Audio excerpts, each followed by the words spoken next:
बढ़ती है जहां पिछले एपिसोड में हमने छोड़ा था। माहौल पूरी तरह गर्म था क्योंकि जिया याओ गुस्से में वो जाइंट ड्रैगन रूलर अपने हाथ में लेकर येचन को सबक सिखाना चाहती थी। लेकिन ये सीन देखकर येचन एक अलग ही मूड में नजर आता है। उसके चेहरे पर एक सार्कास्टिक स्माइल आ जाती है और वो सीधा जिया याओ की हिपोक्रेसी पर वार करता है। वो ताना मारते हुए कहता है कि पहले तुमने चीट किया, ऊपर से मुझे ही चीटिंग के लिए फ्रेम किया। क्या ये सब काफी नहीं था जो अब तुम मेरे मुंह पर थप्पड़ भी मारना चाहती हो? ये बोलने के बाद वो रुकता नहीं है बल्कि अपने सार्केज्म का लेवल और बढ़ा देता है। वो बड़े ही कड़वे शब्दों में कहता है, वाह गुड वाइफ, मैंने सच में एक ऐसी गुड वाइफ से शादी की है जो सदियों में मुश्किल से मिलती है। ये चिन की एक कड़वी सच्चाई सुनकर जिया याओ को मिर्ची लग जाती है और वो गुस्से में करके मुंह फेर लेती है। लेकिन अगले ही पल अपनी ईगो को सेटिस्फाई करने के लिए और वहां मौजूद लोगों के सामने अपनी पावर दिखाने के लिए वो जोर से ऐलान करती है कि ये उसका हस्बैंड है और अगर कोई इसे मारेगा तो वो हक सिर्फ उसका है। अपने इस एक्शन को जस्टिफाई करते हुए वो मन ही मन सोचती है कि आखिर येचन उसका आदमी है, वो दूसरों को उसे कैसे मारने दे सकती है, क्योंकि अगर कोई और उसे मारेगा तो ये इनडायरेक्टली उसके खुद के मुंह पर थप्पड़ होगा। जिया याओ अभी अपनी ये जस्टिफिकेशन दे ही रही थी कि तभी सिनेरियो चेंज होता है। अचानक पास खड़ा शाओ जिये आगे लपकता है और बिना किसी वार्निंग के झटके से जिया याओ के हाथ से वो ड्रैगन रूलर छीन लेता है। उसका गुस्सा अब कंट्रोल से बाहर हो चुका था। वो लाल होकर येचन पर चिल्लाता है, येचन साले कुत्ते! हथियार हाथ में आते ही शाओ जिये का कॉन्फिडेंस आसमान छू लेता है और वो पूरी ताकत से येचन की तरफ बढ़ता है। वो धमकी देता है कि तेरी हिम्मत कैसे हुई मुझे मारने की, देख आज मैं तेरा चेहरा कैसे बिगाड़ता हूं। वो रूलर हवा में लहराते हुए येचन पर हमला कर देता है। लेकिन इससे पहले कि वो रूलर येचन को लगती, कहानी में एक ट्विस्ट आता है। येचन बिजली की तेजी से उसका हाथ हवा में ही पकड़ लेता है। इस पॉइंट पर शाओ जिये अभी कुछ समझ पाता या रिएक्ट कर पाता, उससे पहले ही येचन पलटवार करते हुए एक जोर का थप्पड़ सीधा शाओ जिये के मुंह पर जड़ देता है। ये थप्पड़ इतना जोरदार था कि शाओ जिये दर्द से चीख पड़ता है। ये नज़ारा देखकर वहां मौजूद सारे गेस्ट शॉक हो जाते हैं। किसी को यकीन नहीं होता कि वैंग फैमिली के घर जमाई ने सच में वैंग फैमिली के ही पोते पर हाथ उठा दिया। लोग आपस में फुसफुसाने लगते हैं कि ओ माय गॉड, ये क्या हो गया। अपने पोते को पिटते देख ओल्ड मैडम वैंग का गुस्सा हाई लेवल पर पहुंच जाता है। वो चीख पड़ती हैं, बास्टर्ड, तुझे अंदाजा भी है कि यहाँ कितने ब्यूरो चीफ्स और डायरेक्टर्स मौजूद हैं? वो येचन को कॉन्सिक्वेंसेज याद दिलाते हुए डराती हैं कि वो लोग तुझे यहीं स्पॉट पर अरेस्ट कर सकते हैं और जेल में डाल सकते हैं। इतनी बड़ी धमकी सुनने के बावजूद येचन बिल्कुल रिलैक्स खड़ा रहता है। वो बड़े ठंडे दिमाग से जवाब देता है कि मुझे लगता है यहाँ मौजूद सारे गेस्ट ने साफ साफ देखा होगा। वो वैंग शाओ जिये था जिसने पहले मुझ पर वेपन से अटैक किया। अपनी सफाई देते हुए वो क्लियर करता है कि मैं तो बस सेल्फ डिफेंस कर रहा था। तभी भीड़ में से एक गेस्ट आगे आता है और सिचुएशन को और कॉम्प्लिकेट करते हुए कहता है कि लेकिन तुमने अभी कहा था कि तुम वैंग फैमिली का जस्टिस मानने को तैयार हो, पर जब पनिश होने की बारी आई तो तुम अपनी बात से पलट गए। वो आदमी येचन को जज करते हुए सवाल उठाता है कि इतना अनरिलायबल होना क्या तुम्हें लगता है ये किसी मर्द को शोभा देता है? उसकी हाँ में हाँ मिलाते हुए बाकी गेस्ट्स भी बोल पड़ते हैं कि बिल्कुल सही, ये बंदा अपनी बात का पक्का नहीं है। इसी बात को आगे बढ़ाते हुए येचन उनकी बात काटता है और अपनी शर्त रखता है। वो कहता है कि मैं वैंग फैमिली का जस्टिस मानने के लिए तैयार हूं, लेकिन शर्त यह है कि मैंने कुछ गलत किया हो।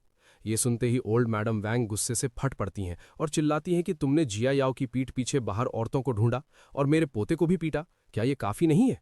लेकिन ये बात सुनकर अब येचन का कंट्रोल खत्म हो जाता है। वो पूरी डिटर्मिनेशन के साथ सबके सामने सच्चाई रखता है कि इन 3 सालों में मैंने वैंग जिया याओ को पूरे दिल से चाहा है, कभी मेरा ध्यान इधर उधर नहीं भटका। फिर वो चिल्लाकर असली सच बाहर लाता है कि चीटिंग करने वाली तो आपकी पोती है। कल ही उसने जिया हुआ होटल में फैंग चाओ के साथ रूम लिया था। आप चाहें तो रूम रिकॉर्ड्स चेक करवा सकती हैं। ये नाम सुनते ही भीड़ के बीच हंगामा मच जाता है। सब हैरान होकर बातें करने लगते हैं कि फैंग चाओ, क्या ये फैंग फैमिली का सेकंड यंग मास्टर फैंग चाओ है? कोई और बीच में बोल पड़ता है कि मैंने बहुत पहले सुना था कि वैंग फैमिली अपने दामाद के लिए फैंग फैमिली के किसी लड़के को ढूंढ रही थी, लगता है ये सच है। भीड़ में गॉसिप शुरू हो जाती है कि वैंग फैमिली और फैंग फैमिली का सोशल स्टेटस वाकई मैच करता है, लेकिन वैंग जिया याओ को दूसरी शादी करने से पहले डिवोर्स तो ले लेना चाहिए था ना। शादीशुदा होते हुए चीटिंग करना सही नहीं है ना। कुछ लोग जिया याओ पर ताना मारते हुए हंसते हैं कि ऐसा लगता है युनजू की नंबर 1 ब्यूटी उतनी भी शरीफ नहीं है जितना लेजेंड्स में सुनने को मिलता है। अपनी इज्जत उछलते देख जिया याओ घबरा जाती है और तुरंत कवर अप करने लगती है। वो ग्रैंडमा और सब लोगों से कहती है कि इसकी बकवास मत सुनिए, मैं कल फैंग चाओ से सिर्फ बिजनेस डिस्कस करने मिली थी। वो खुद को बचाने के लिए लॉजिक देती है कि आप सबको पता ही होगा कि हमारा डिंगचेंग रियल एस्टेट आजकल कैपिटल रेस कर रहा है, मैं बस यंग मास्टर फैंग के पास फाइनेंसिंग डिस्कस करने गई थी। जिया याओ के इस बात पर येचन तुरंत पलटवार करता है और सीधा सवाल पूछता है कि क्या बिजनेस डिस्कस करने के लिए तुम्हें होटल रूम लेने की जरूरत थी? क्या बात करने के लिए बाथरोब पहनना जरूरी था? वो भीड़ की तरफ इशारा करते हुए कहता है कि क्या तुमने यहां सबको बेवकूफ समझ रखा है? माहौल गर्मा ही रहा था कि तभी कुछ लोग दरवाजे की तरफ देखकर चिल्ला उठते हैं, अरे यंग मास्टर फैंग आ गए। एक और आदमी हंसता और कहता है, परफेक्ट टाइमिंग। शैतान का नाम लिया और शैतान हाजिर। फैंग चाओ वहां पहुंचता है और पूछता है कि यहाँ सबके साथ क्या चल रहा है। फैंग चाओ को देखते ही जिया याओ दौड़कर उसके पास जाती है और बेचारी बनने का नाटक करते हुए कहती है कि यंग मास्टर फैंग, हमारा ये घर जमाई जबरदस्ती मुझ पर इल्जाम लगा रहा है कि मेरा आपके साथ अफेयर चल रहा है। वो रिक्वेस्ट करते हुए उससे कहती है कि जल्दी से सबको बता दीजिए कि कल मैं सच में आपसे बिजनेस डिस्कस करने ही आई थी। जिया याओ की बात सुनकर फैंग चाओ मन ही मन गुस्से से उबल पड़ता है। वो सोचता है कि ये सॉफ्ट राइस खाने वाले बेकार आदमी ने सच में इतने लोगों के सामने मेरा और वैंग जिया याओ का मैटर खोल दिया। लेकिन ऊपर से शांत रहते हुए वो भीड़ को संभालता है और कहता है कि आप सब लोग प्लीज इस बेकार आदमी ये चन की बातों पर ध्यान मत दीजिए। जिया याओ और मैं इनोसेंट है। वो सफाई देते हुए बोलता है कि कल ये मेरे पास बस एक डॉक्यूमेंट डिलीवर करने आई थी। फिर वो पूरी अकड़ के साथ ये चन की तरफ मुड़ता है और चैलेंज करता है कि ये चन, तुम कह रहे हो कि मेरा जिया याओ के साथ अफेयर है, लेकिन क्या तुम्हारे पास कोई वीडियो या फोटो एविडेंस है? ये बोलते हुए वो मन ही मन खुश होता है क्योंकि उसे पता है सबूत मिट चुके हैं। वो सोचता है कि और जो एक रिकॉर्डिंग इसे प्रूव कर सकती थी वो मैंने अपने कनेक्शंस यूज करके डिलीट करवा दी है।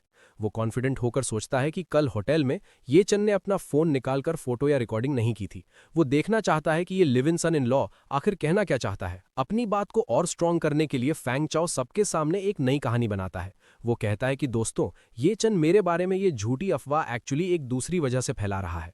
वो ये चन की बेइज्जती करने के लिए बताता है कि शायद सबको नहीं पता, लेकिन वैंग फैमिली का ये घर जमाई पार्ट टाइम फूड डिलीवरी का काम भी करता है। फिर वो एक झूठा किस्सा सुनाता है कि कल मैंने कुछ खाना ऑर्डर किया था और इत्तेफाक से ये वही डिलीवरी बॉय निकला। भीड़ को अपनी तरफ करते हुए वो कहता है कि किसने सोचा था इसका एटीट्यूड इतना टेरेबल होगा। उसने मेरा ऑर्डर किया हुआ खाना जमीन पर फेंक दिया। वो बात खत्म करते हुए कहता है कि इसीलिए मैंने इसे 1 स्टार बैड रेटिंग दे दी। बस यही वजह है इसके गुस्से की। अपनी बात को साबित करने के लिए वो तुरंत भीड़ में माक उनकी तरफ इशारा करता है और कहता है कि इत्तेफाक से तुवान तुवान डिलीवरी के एजेंट बॉस माँ भी यहीं मौजूद है। फिर वो बॉस माँ से कहता है कि बॉस माँ, जरा इसके कल के डिलीवरी रिकॉर्ड्स चेक कीजिए। ये सुनते ही बॉस माँ अपना फोन निकालते हैं और चेक करके कंफर्म करते हुए कहते हैं कि यंग मास्टर फैंग बिल्कुल सही कह रहे हैं, कल इसे सच में एक 1 स्टार बैड रेटिंग मिली थी।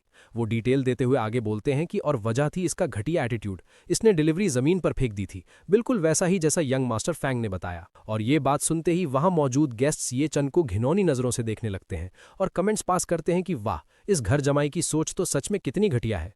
कोई और ऐड करता है कि सही बात है, नीचे लोग ऐसे ही होते हैं, बिल्कुल नाली के चूहों की तरह। तीसरा बंदा कंक्लूड करता है कि तो ये सब बैड रेटिंग का बदला था। सच में कितना लो क्लास इंसान है। सबकी बातें सुनकर ये चंद सीधा जिया याओ की तरफ देखता है और सवाल करता है कि मैंने वो डिलीवरी जमीन पर क्यों फेंकी थी, क्या तुम इस बात को एक्सप्लेन करने में मदद नहीं करोगी? लेकिन जिया याओ उस पे ही इल्जाम लगा देती है और कहती है कि ये इसलिए हुआ क्योंकि तुम अपने काम में मेहनती नहीं हो, तुम्हारी बर्दाश्त करने की क्षमता बहुत कमजोर है। और उसके मुंह से ये बात सुनकर ये चंद जोर जोर से हंसने लगता है। वो हंसते हुए ताना मारता है, वाह क्या बात है, काम में मेहनती नहीं, क्या बर्दाश्त करने की क्षमता है। फिर वो मन में अफसोस करता है कि ये चन, इस मतलबी औरत से तुम्हें अभी भी क्या उम्मीदें बची हैं। इसके बाद वो सीरियस होकर सबके सामने पूछता है कि तुम लोग कहते हो मैं बाहर औरतों को ढूंढ रहा हूं, क्या तुम्हारे पास कोई सबूत है? ये सुनते ही ओल्ड मैडम वैंग सवालिया नजरों से जिया याओ की तरफ देखती हैं, जिसके जवाब में जिया याओ डर के मारे अपना सर ना में हिला देती है। सबूत ना होने पर ओल्ड मैडम वैंग बात बदल देती हैं और कहती हैं कि चूंकि तुमने से किसी के पास सबूत नहीं है तो इस मैटर को यहीं खत्म करते हैं। लेकिन तुमने मेरे पोते को मारा, ये बात ऐसे ही खत्म नहीं की जा सकती। और ये बात सुन के ये चंद जवाब देता है कि उसने ल्यूवियन रेजिडेंशियल कम्युनिटी के एंट्रेंस पर मुझ पर चाकू से हमला किया था। वो लॉजिक देते हुए कहता है कि वहाँ कैमरेज लगे हैं और कम्युनिटी सिक्योरिटी भी गवाही दे सकती है। मैं कानून के दायरे में रहकर बस खुद को बचा रहा था। वो सीधा चैलेंज करता है कि अगर आप इस बात को आगे बढ़ाना चाहती हैं तो चलिए पुलिस को बुला लेते हैं। अगर मैं अंदर गया तो मैं गारंटी देता हूं कि वो भी बचकर नहीं निकल पाएगा। ये सुनकर ओल्ड मैडम वैंग तिलमिला उठती हैं और ताना मारती हैं कि ठीक है, 3 साल मेरी वैंग फैमिली की रोटियां तोड़कर तुम काफी काबिल हो गए हो। वो गुस्से में पूछती हैं कि मेरे पोते को मारने के बाद क्या अगला कदम मुझे मारने का है? लेकिन ये बात सुनकर ये चंद शांति से कहता है कि ओल्ड मैडम वैंग, मैंने हमेशा आपकी इज्जत की है। वो वादा करते हुए बोलता है कि मैं आपसे प्रॉमिस करता हूं कि जब तक वैंग शाओजी ये फ्यूचर में मुझे पहले प्रवोक नहीं करेगा, मैं उससे बिल्कुल भी पंगा नहीं लूंगा। फिर वो अपनी आखिरी मांग रखता है कि मेरी बस एक ही रिक्वेस्ट है, मैं उम्मीद करता हूं कि आप मुझे और वैंग जियायाओ को डिवोर्स लेने की इजाजत दे देंगी। डिवोर्स का नाम सुनते ही ओल्ड मैडम वैंग गुस्से में कहती हैं, अच्छा है, बहुत अच्छा। फिर वो जोर से ऐलान करती हैं, दोस्तों आप सब जानते हैं कि 3 साल पहले मेरी वैंग फैमिली ने एक घर जमाई को अपनाया था। ये शादी मेरे लेट हस्बैंड ने तय की थी। इन 3 सालों में हालांकि जियायाओ खुश नहीं थी। वो अपनी बात कंटिन्यू करती हैं, बड़े बुजुर्गों की आखिरी ख्वाहिश पूरी करने के लिए जियायाओ के पेरेंट्स ने मुझसे कई बार डिवोर्स की बात की, लेकिन मैंने हर बार मना कर दिया। ये सुनकर मेहमानों में खुसुर-फुसुर शुरू हो जाती है और फिर वो आगे बोलती हैं, मेरी पोती वैंग जियायाओ सबके प्यार की वजह से युनज़ाओ की नंबर 1 ब्यूटी मानी जाती है और कौन किसके काबिल नहीं है ये मुझे बोलने की ज़रूरत नहीं है। फिर वो अपना आखिरी फैसला सुनाती हैं कि आज इस ये चन ने मेरे पोते को मारा और मेरी पोती और फैंग फैमिली के दोस्त को बदनाम किया। वो चिल्लाकर डिक्लेयर करती हैं, मैंने फैसला किया है कि मैं अब अपने लेट हस्बैंड की आखिरी ख्वाहिश को और नहीं मानूंगी। मैं ऐलान करता हूं कि ये चन अब से मेरी वैंग फैमिली का दामाद नहीं रहेगा। इसी वक्त से उसे मेरी वैंग फैमिली से बाहर निकाला जाता है। ये सुनते ही जी चियांग वेटर को ऑर्डर देता है, वेटर सेलिब्रेशन के लिए सबको ड्रिंक सर्व करो। और फिर उसके बाद माहौल बदल जाता है। वेटर सभी को वाइन सर्व करता है और जैसे कि एक्सपेक्टेड था, वोंग फैमिली के फैसले से खुश होकर सारे गेस्ट्स उन्हें बधाई देने लगते हैं। मुबारक हो ओल्ड मैडम वोंग, मुबारक हो जियायाओ। सब एक सुर में बोलते हैं और माहौल में अजीब सी खुशी छा जाती है। लोगों का कहना था, बधाई हो, एक बेकार इंसान से छुटकारा मिल गया। आखिरकार अब आप जियायाओ के लिए कोई बराबर का रिश्ता ढूंढ सकती हैं। उनकी बातों से साफ लग रहा था कि वो ये चन को कभी भी इस फैमिली का हिस्सा मानते ही नहीं थे। तभी इस सेलिब्रेशन के बीच वोंग जियायाओ की माँ सू लान आगे आती हैं और अटेंशन ग्रैब करते हुए कहती हैं, आप सबका शुक्रिया। वैसे मैं सबको एक खुशखबरी देना चाहती हूँ। वो बड़े गर्व से कहती हैं, हमारी जिया याओ और ये चेन पिछले 3 सालों से अलग अलग सोए हैं। इसने हमारी जिया याओ का हाथ तक नहीं छुआ है। और बात को और क्लियर करते हुए वो जोर देकर कहती हैं, जिया याओ अभी तक वर्जिन है। इस पॉइंट पर अपनी माँ की ये बात सुनकर जिया याओ शर्म से लाल हो जाती है, मॉम। लेकिन ये बात सुनकर ये चन मन ही मन सोचता है कि ये और कुछ नहीं, बस बिजनेस है। वो एनालाइज करता है, ये वोंग जिया याओ की चॉइस है, फैमिली द्वारा किसी सामान की तरह आका जाना, ताकि आखिर में सबसे ज्यादा बोली लगाने वाला उसे खरीद सके। मतलब साफ था, उसकी वर्जिनिटी का ढिंडोरा पीट कर वो उसका मार्केट वैल्यू बढ़ा रहे थे। इसके बाद ये चन भी वहां रखा एक वाइन ग्लास उठा लेता है, लेकिन पीने के लिए नहीं। वो ग्लास जिया याओ की तरफ बढ़ाते हुए एक आखिरी सार्केस्टिक कमेंट पास करता और कहता है, वोंग जिया याओ, तुम्हें मुबारक हो। आखिरकार तुम अपने लिए एक ऐसा मर्द ढूंढ सकती हो जो तुम्हारे बराबर का हो। और ये बात सुन के जिया याओ अपनी पुरानी अकड़ में वापस आ जाती है। उसे लगता है कि ये चेन अभी भी उसके हाथ से निकलने से डर रहा है, इसलिए वो अकड़ कर कहती है, अगर तुम अभी घुटने टेको और मुझसे भीख मांगो तो शायद मैं दादी से रिक्वेस्ट करूंगी कि फिलहाल तुम्हें डिवोर्स ना दें। उसकी ये बात सुनकर ये चेन गुस्से और नफरत से भरा जवाब देता है। वो उसकी गलतफहमी दूर करते हुए कहता है, तुमने मुझे धोखा दिया और उल्टा चाहती हो कि मैं घुटने टेक कर तुमसे भीख मांगू। बात घूम फिरकर यहीं आ जाती है कि ये चेन की नजर में अब जिया याओ की कोई इज्जत नहीं बची थी। और फिर वो वाइन ग्लास को पलटकर सारी शराब जमीन पर बहा देता है, जो कि एक सीधा अपमान था, और आगे कहता है, तुम इस काबिल नहीं हो। और दोस्तों, इसी जबरदस्त सीन और ये चेन के इस फाइनल रिजेक्शन के साथ ये चैप्टर यहीं पर खत्म होता है। मिलते हैं अगले एपिसोड में, तब तक के लिए बाय बाय। तो जैसा कि हमने पिछले एपिसोड के आखिर में देखा था, माहौल पूरा बदल गया है। ये चैन वांग जियाओ को ताना मारते हुए कहता है, वांग जियाओ, तुम्हें बहुत बहुत कॉन्ग्रेचुलेशंस। चलो, आखिरकार तुम्हें वैसा बंदा मिल ही गया जो तुम्हारे लेवल का है। ये बात सुनते ही जियाओ का एटीट्यूड और भी बढ़ जाता है। उसे लगता है कि ये चैन हार मान रहा है, इसलिए वो अपनी शर्त रखते हुए कहती है, देखो, अगर तुम अभी मेरे सामने घुटनों पर बैठकर मुझसे भीख मांगो तो शायद मैं ग्रैंडमा से बात करूं कि वो फिलहाल तुम्हें डिवोर्स ना दें। मतलब साफ था, वो चाहती थी कि ये चैन उसके पैरों में गिरे, लेकिन ये चैन उसकी इस गलतफहमी को दूर करते हुए तुरंत जवाब देता है, धोखा तुमने दिया, रिश्ता तुमने तोड़ा, और अब तुम चाहती हो कि मैं तुम्हारे सामने घुटनों पर गिरकर माफी मांगू? ये उम्मीद करना भी बेकार है। इस पॉइंट पर ये चैन अपने हाथ में पकड़े वाइन ग्लास को हल्का सा घुमाता है और बिना कोई इमोशन दिखाए पूरी वाइन नीचे जमीन पर गिरा देता है। ये एक्शन बस वाइन गिराना नहीं, बल्कि उस रिश्ते का आखिरी कतरा खत्म करना था। वो बस इतना कहता है, तुम इस लायक बिल्कुल नहीं हो। और ये चैन का ये रवैया देखकर जियाओ का गुस्सा 7वें आसमान पर पहुंच जाता है। उसे यकीन नहीं हो रहा था कि जो इंसान कल तक उसकी हर बात मानता था, आज वो उसे रिजेक्ट कर रहा है। वो मन ही मन सोचती है, ये चैन, ये नीच और घटिया आदमी, ये आज पागल हो गया है क्या? ये तो सीधा बगावत पर उतर आया है। गुस्से और बेइज्जती से तिलमिलाते हुए वो चिल्लाती है, तुम। लेकिन अपनी बात वहीं रोककर वो तुरंत अपनी ग्रैंडमा की तरफ मुड़ती है, क्योंकि उसे पता है कि असली पावर वहीं है। वो शिकायत करते हुए कहती है, ग्रैंडमा, इसे सिर्फ डिवोर्स देकर छोड़ देना तो इसके लिए बहुत बड़ा छुटकारा होगा। इसे इतनी आसानी से जाने नहीं दे सकते। इसने हमारी बेइज्जती की है। पास खड़ा शाओजिए, जो पहले से ही ये चैन से चिढ़ा हुआ था, वो भी मौके का फायदा उठाते हुए हाँ में हाँ मिलाता है। वो अपना सूजा हुआ चेहरा सबको दिखाते हुए कहता है, सिस्टर जियाओ बिल्कुल सही कह रही हैं, हमें इससे सबक सिखाना ही होगा। जरा मेरा चेहरा तो देखिए, इसने क्या हाल किया है। ये सिर्फ मेरी चोट नहीं, वैंग फैमिली पर हमला है। अपने पोते की ये हालत और पोती की बेइज्जती देखकर ओल्ड मैडम वांग का फैसला और भी सख्त हो जाता है। उनके लिए ये अब सिर्फ डिवोर्स का मामला नहीं, बल्कि फैमिली की नाक का सवाल बन गया था। वो कहती हैं, टेंशन मत लो, मेरे वैंग फैमिली के लोगों को बुली करना इतना आसान नहीं है। फिर वो वहां खड़े सभी मेहमानों को एड्रेस करते हुए जोर से बोलती हैं ताकि सब सुन सकें। आप सब सुनिए, इस ये चैन ने मेरी पोती की जवानी के कीमती 3 साल बर्बाद किए हैं और तो और मेरे पोते को भी पीटा है। इसने हमारे भरोसे का गलत फायदा उठाया है। वो अपनी बात को और वजन देते हुए आगे कहती हैं, मेरी वैंग फैमिली पिछले काफी सालों से युनजू में है, हमारी भी कुछ इज्जत और रेपुटेशन है यहाँ। अगर हमने इसे ऐसे ही जाने दिया तो मुझे डर है कि फ्यूचर में लोग हमारी वैंग फैमिली को सीरियस लेना बंद कर देंगे। लोग सोचेंगे कि हम कमजोर पड़ गए हैं। इसलिए वो सबके सामने एक रिक्वेस्ट रखती है, यहाँ मौजूद आप सभी लोग युनजू की अलग अलग इंडस्ट्रीज के बिग शॉट्स हैं, आप लोगों का एक रुतबा है। इसलिए मैं आप सबसे रिक्वेस्ट करती हूँ, प्लीज़ मेरी मदद कीजिए और इसकी कमाई का हर रास्ता काट दीजिए। इसे एहसास होना चाहिए कि हमसे टकराने का अंजाम क्या होता है। ग्रैंडमा वांग की ये बात सुनते ही वहाँ खुसफुस शुरू हो जाती है। लोग आपस में हैरानी से बातें करने लगते हैं।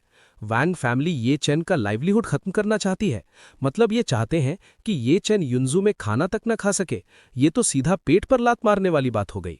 कोई कहता है, आखिरकार एक घर जमाई ने वैंग फैमिली की नाक कटवा दी है और ऊपर से खुद डिवोर्स भी मांग रहा है, गुस्सा तो आएगा ही।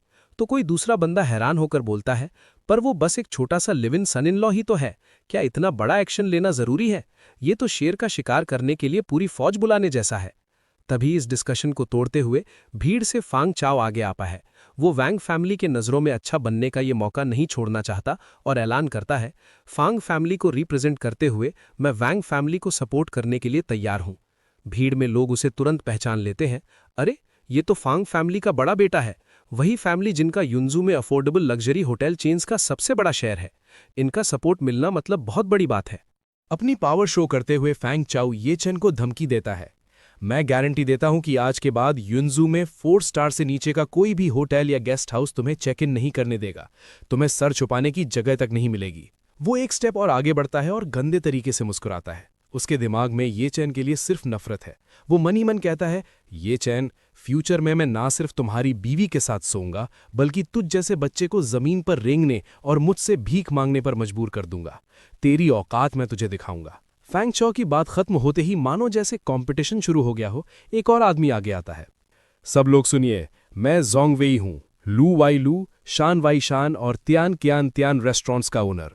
वो अपनी पावर और एक्सपीरियंस दिखाते हुए कहता है, मैं पिछले 20 सालों से युनजू के केटरिंग बिजनेस में हूं। मैं भी वैंग फैमिली का सपोर्ट करने के लिए तैयार हूं ताकि ये चैन की कमाई बंद की जा सके। इस शहर में खाना मिलेगा या नहीं ये मैं डिसाइड करूंगा। फिर वो कॉन्फिडेंस के साथ कहता है, इस सर्कल में मेरे जितने कनेक्शंस हैं उसके दम पर मैं ये कह सकता हूं कि ये चैन युनजू के किसी भी रेस्टोरेंट में पार्ट टाइम काम भी नहीं कर पाएगा। वेटर बनना तो दूर, इसे झूठे बर्तन धोने का काम भी नहीं मिलेगा। अभी वो चुप हुआ ही था कि तभी माकुन, जो खुद को पीछे नहीं रखना चाहता था, वो भी आगे आता है और कहता है, छोटे भाई माकुन, जो युनजू में त्वान त्वान डिलीवरी का जनरल एजेंट है, मैं भी ये चैन की लाइवलीहुड काटने में वैंग फैमिली का साथ दूंगा। वो ये चैन को सीधी वार्निंग देते हुए कहता है, ये चैन, अब फूड डिलीवरी करने के बारे में सोचना भी मत। सिर्फ हमारी त्वान त्वान डिलीवरी ही नहीं, तुम किसी और सर्विस के लिए भी डिलीवरी नहीं कर पाओगे। हर दरवाजा तुम्हारे लिए बंद हो चुका है। इतने सारे लोगों को अपने खिलाफ खड़ा देखकर ये चैन घबराता नहीं है बल्कि आराम से काउंट करने लगता है। होटल, वेटर, फूड डिलीवरी, ये 2 इंडस्ट्रीज तो मुझे पूरी तरह ब्लैकलिस्ट कर चुकी हैं। इन्होंने पूरा जोर लगा दिया है। फिर वो मजाक उड़ाने वाले अंदाज में सवाल करता है, क्या और कोई इंडस्ट्री बची है? अगर है तो वो भी सामने आ जाए।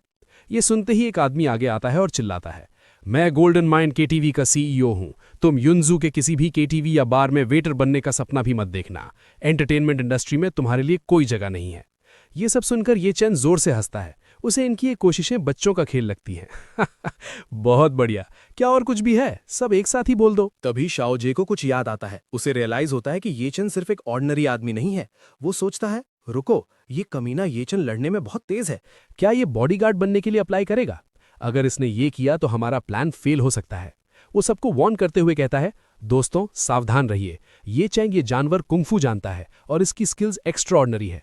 मुझे लगता है ये युनजू के अमीर लोगों के पास जाएगा और उनका प्राइवेट बॉडीगार्ड बनने के लिए अप्लाई करेगा। इस रास्ते को रोकना जरूरी है। फिर वो भीड़ से पूछता है, आप में से कौन इसका ये रास्ता भी बंद कर सकता है? कौन है जिसका इन्फ्लुएंस सभी अमीर लोगों पर चलता हो? ये सुनकर हॉल में अचानक शांति छा जाती है और लोग आपस में फुसफुसाने लगते हैं। युनजू में तो बहुत सारे अमीर लोग हैं, कोई भी ये दावा नहीं कर सकता कि वो युनजू के सभी अमीर लोगों को जानता है और उनके सामने अपनी चला सकता है है ना? ऐसा कोई एक इंसान तो मुश्किल ही मिलेगा। तभी सीन शिफ्ट होता है और हमारी नज़र एक सोफे पर बैठी एक बेहद खूबसूरत लड़की पर पड़ती है, जो इन सबसे बेखबर शान से बैठी थी। उसकी मौजूदगी ही बता रही थी कि वो इन सबसे अलग है। उस लड़की को देखते ही वैंग ज़ीचियांग के होश उड़ जाते हैं। वो दंग रह जाता है और मन में सोचता है, ये खूबसूरत लेडी कौन है? ये कब आई? मैंने नोटिस क्यों नहीं किया? अगले ही पल उसे एहसास होता है कि ये कोई मामूली मेहमान नहीं है और वो घबरा कर तेजी से आगे बढ़ता है। ओह, प्रेसिडेंट किन कब आई? मुझे माफ़ कर दीजिए कि मैंने डोर से आपका वेलकम नहीं किया। प्लीज़ मुझे माफ़ कर दीजिए, मुझसे बहुत बड़ी गलती हो गई। मा कुन उसे पहचान नहीं पाता और हैरानी से पूछता है, प्रेसिडेंट वैंग, ये ब्यूटी कौन है? हमें भी इंट्रोड्यूस करवाइए। आखिर ये हैं कौन जिनके लिए आप इतने परेशान हो रहे हैं? ज़ीचियांग उसे घूरते हुए सोचता है, मा कुन, तुम सच में युनजाओ में गवार ही रह गए हो। तुम इस लेडी को नहीं जानते। तुम्हारी इग्नोरेंस तुम्हें महंगी पड़ेगी। फिर वो सबको इंट्रोड्यूस कराते हुए गर्व से कहता है, ये हुआशिंग ग्रुप की फेमस वाइस प्रेसिडेंट है, किन होंगयांग। प्रेसिडेंट किन, इनका नाम ही काफ़ी है। नाम सुनते ही पूरे हॉल में हंगामा मच जाता है। सबके चेहरों पर शौक साफ दिखता है। क्या ये इतनी बड़ी ब्यूटी हुआशिंग ग्रुप की वाइस प्रेसिडेंट है? लोग हैरानी से बातें करने लगते हैं। हालांकि हुआशिंग का प्रेसिडेंट हमेशा एक डिवाइन ड्रैगन की तरह रहा है, जिसकी सिर्फ परछाई दिखती है पर चेहरा नहीं। इसलिए मैंने सुना है कि प्रेसिडेंट किन की पावर बहुत ज्यादा है। कंपनी का असली चेहरा यही है। कोई दूसरा ऐड करता है, सही कहा। कंट्री ए में इंटरनेशनली जो हंड्रेड्स ऑफ बिलियंस के बड़े ऑर्डर्स मिले थे, वो सब इन्होंने पर्सनली साइन किए थे। ये कहा जा सकता है कि वो एक आदमी के नीचे पर 10,000 लोगों से ऊपर है। इनकी पावर का कोई मुकाबला नहीं। ये सारी बातें सुनकर ये चेन उस लड़की की तरफ देखता है। उसे याद आता है कि हुआशिंग ग्रुप तो उसकी ही प्रॉपर्टी है। वो मन ही मन सोचता है, ओह, मेरी कंपनी की वाइस प्रेसिडेंट, मतलब ये मेरे लिए काम करती है। इधर वैंग ज़ीचियांग प्रेसिडेंट किन को इम्प्रेस करने का कोई मौका नहीं छोड़ना चाहता। वो मक्खन लगाते हुए बड़ी शान से कहता है, वैसे तो युनजाओ में बहुत सारे अमीर लोग हैं। मेरी वैंग फैमिली ने काफ़ी लोगों से दोस्ती बनाई है, लेकिन हम मुश्किल से सिर्फ 2/3 लोगों को ही जानते हैं। फिर वो आगे कहता है, लेकिन अगर कोई एक ऐसा इंसान है जो युनजाओ के सभी अमीर लोगों को जानता है और उनके साथ अच्छे रिलेशंस रखता है, तो मुझे यकीन है कि पूरे युनजाओ में वो सिर्फ अकेले प्रेसिडेंट किन है। इनकी पहुंच सबसे ऊपर है। मा कुन भी तुरंत हाँ में हाँ मिलाता है। सही बात है, बिल्कुल सही बात है। प्रेसिडेंट किन की स्टनिंग ब्यूटी के साथ वो शायद वो चीज़ है जिन्हें युनजाओ के सारे अमीर लोग जानना चाहते हैं। ये सुनकर किन होंगयांग थोड़ा सार्कास्टिक हो जाती हैं। उन्हें ये चापलूसी पसंद नहीं आई। वो कहती हैं, तुम्हारी बातों से तो ऐसा लग रहा है जैसे मेरा युनजाओ के सारे अमीर लोगों के साथ अफेयर चल रहा है। अपने शब्दों पर ध्यान दो। उसकी ये तीखी बात सुनकर मा कुन घबरा जाता है और तुरंत माफ़ी मांगने लगता है। सॉरी, मेरी जबान फिसल गई थी, मेरा वो मतलब नहीं था। लेकिन ऊपर से माफ़ी मांगने के बावजूद मा कुन मन ही मन कुछ और ही सोच रहा होता है। वो अपनी लार गटकते हुए गंदी सोच रखता है। इतनी बड़ी ब्यूटी का हुआशिंग का वाइस प्रेसिडेंट बनना, मुझे नहीं लगता कि इन्होंने कुछ तरीके यूज नहीं किए होंगे। जरूर कुछ तो गड़बड़ है। तभी ज़ीचियांग मौका देखते ही अपने मतलब की बात पर आता है। प्रेसिडेंट किन, प्लीज एक्शन लीजिए और इस ये चेन की कमाई काट दीजिए। आपका एक शब्द ही काफी होगा। साथ ही वो मन में कैलकुलेशन करता है, मेरी वैंग फैमिली ने हुआशिंग ग्रुप से 70 मिलियन की फाइनेंसिंग पाने के लिए हाल ही में इस वाइस प्रेसिडेंट किन को काफी सारे बेनिफिट्स दिए हैं। उम्मीद है वो हमारा साथ देंगी। इसी बीच किन होंगयांग अपने बैग से एक सिगरेट निकालती हैं और अपने होठों के बीच दबा लेती हैं। उनका अंदाज बिल्कुल बेपरवाह था। ये देखते ही वहां खड़े सारे मर्द पागलों की तरह अपने अपने लाइटर निकालकर आगे बढ़ते हैं ताकि वो सबसे पहले उनकी सिगरेट जला सके और उनकी नजरों में आ सके। लेकिन किन होंगयांग उन सबको ऐसे इग्नोर कर देती हैं जैसे वो वहां है ही नहीं। वो अपनी उंगली से इशारा करती हैं और भीड़ में खड़े ये चेन को आवाज देती हैं, इधर आओ। ये देखकर ये चैन मन में सोचता है, मेरी कंपनी की ये वाइस प्रेसिडेंट जिससे मैं कभी मिला नहीं हूं, ये थोड़ी इंटरेस्टिंग है। बाकी सबको छोड़कर मुझे बुला रही है। फिर वो पूछता है, तुम्हें क्या चाहिए? किन होंगयांग सीधा ऑर्डर देती हैं, तुम मेरे लिए सिगरेट जलाओ। ये सुनते ही सभी लोग दंग रह जाते हैं। वो आपस में फुसफुसाते हैं, प्रेसिडेंट किन ने एक्चुअली उस यूजलेस कचरे को अपनी सिगरेट जलाने के लिए कहा। हम सब यहाँ खड़े हैं और उन्होंने उसे चुना। मुझे समझ नहीं आ रहा उस बेकार कचरे के पास ऐसी क्या खासियत या टैलेंट है। शायद वो उसे नीचा दिखाना चाहती हैं। लेकिन सबको हैरान करते हुए ये चंद सीधा मना कर देता है, मेरे पास लाइटर नहीं है।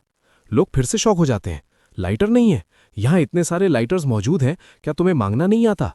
ये एक्चुअली पब्लिकली युनजाओ की वेल्दी सर्कल की टॉप गॉडेस किन होंगयान को मना कर रहा है। इसकी हिम्मत तो देखो। ये सुनते ही किन होंगयान अपनी जगह से खड़ी हो जाती हैं और येचन के पास आती हैं। उनके चेहरे पर गुस्सा नहीं बल्कि कुछ और ही था। वो उसके बिल्कुल करीब आकर पूछती हैं, नाम? और ये बात सुनकर येचन पूछता है, क्या नाम? किन होंगयान फिर से जोर देकर कहती हैं, तुम्हारा नाम। येचन थोड़ा इरिटेटेड टोन में कहता है, क्या तुम्हें सुनाई कम देता है? क्या अभी वांग जीचैंग ने नहीं कहा कि मेरा नाम येचन है? तुम्हें बार बार पूछने की क्या जरूरत है? ये सुनकर वांग जीचैंग गुस्से में चिल्लाता है, बैस्टर्ड, तुम्हें प्रेसिडेंट किन से बदतमीजी करने की परमिशन नहीं है, अपनी हद में रहो। लेकिन किन होंगयान हाथ उठाकर उसे शांत रहने का इशारा करती हैं। उन्हें येचन का ये एटीट्यूड पसंद आ रहा था। वो येचन की ओर करीब आती हैं। इतना करीब कि उनके बीच फासला ना के बराबर रह जाता है।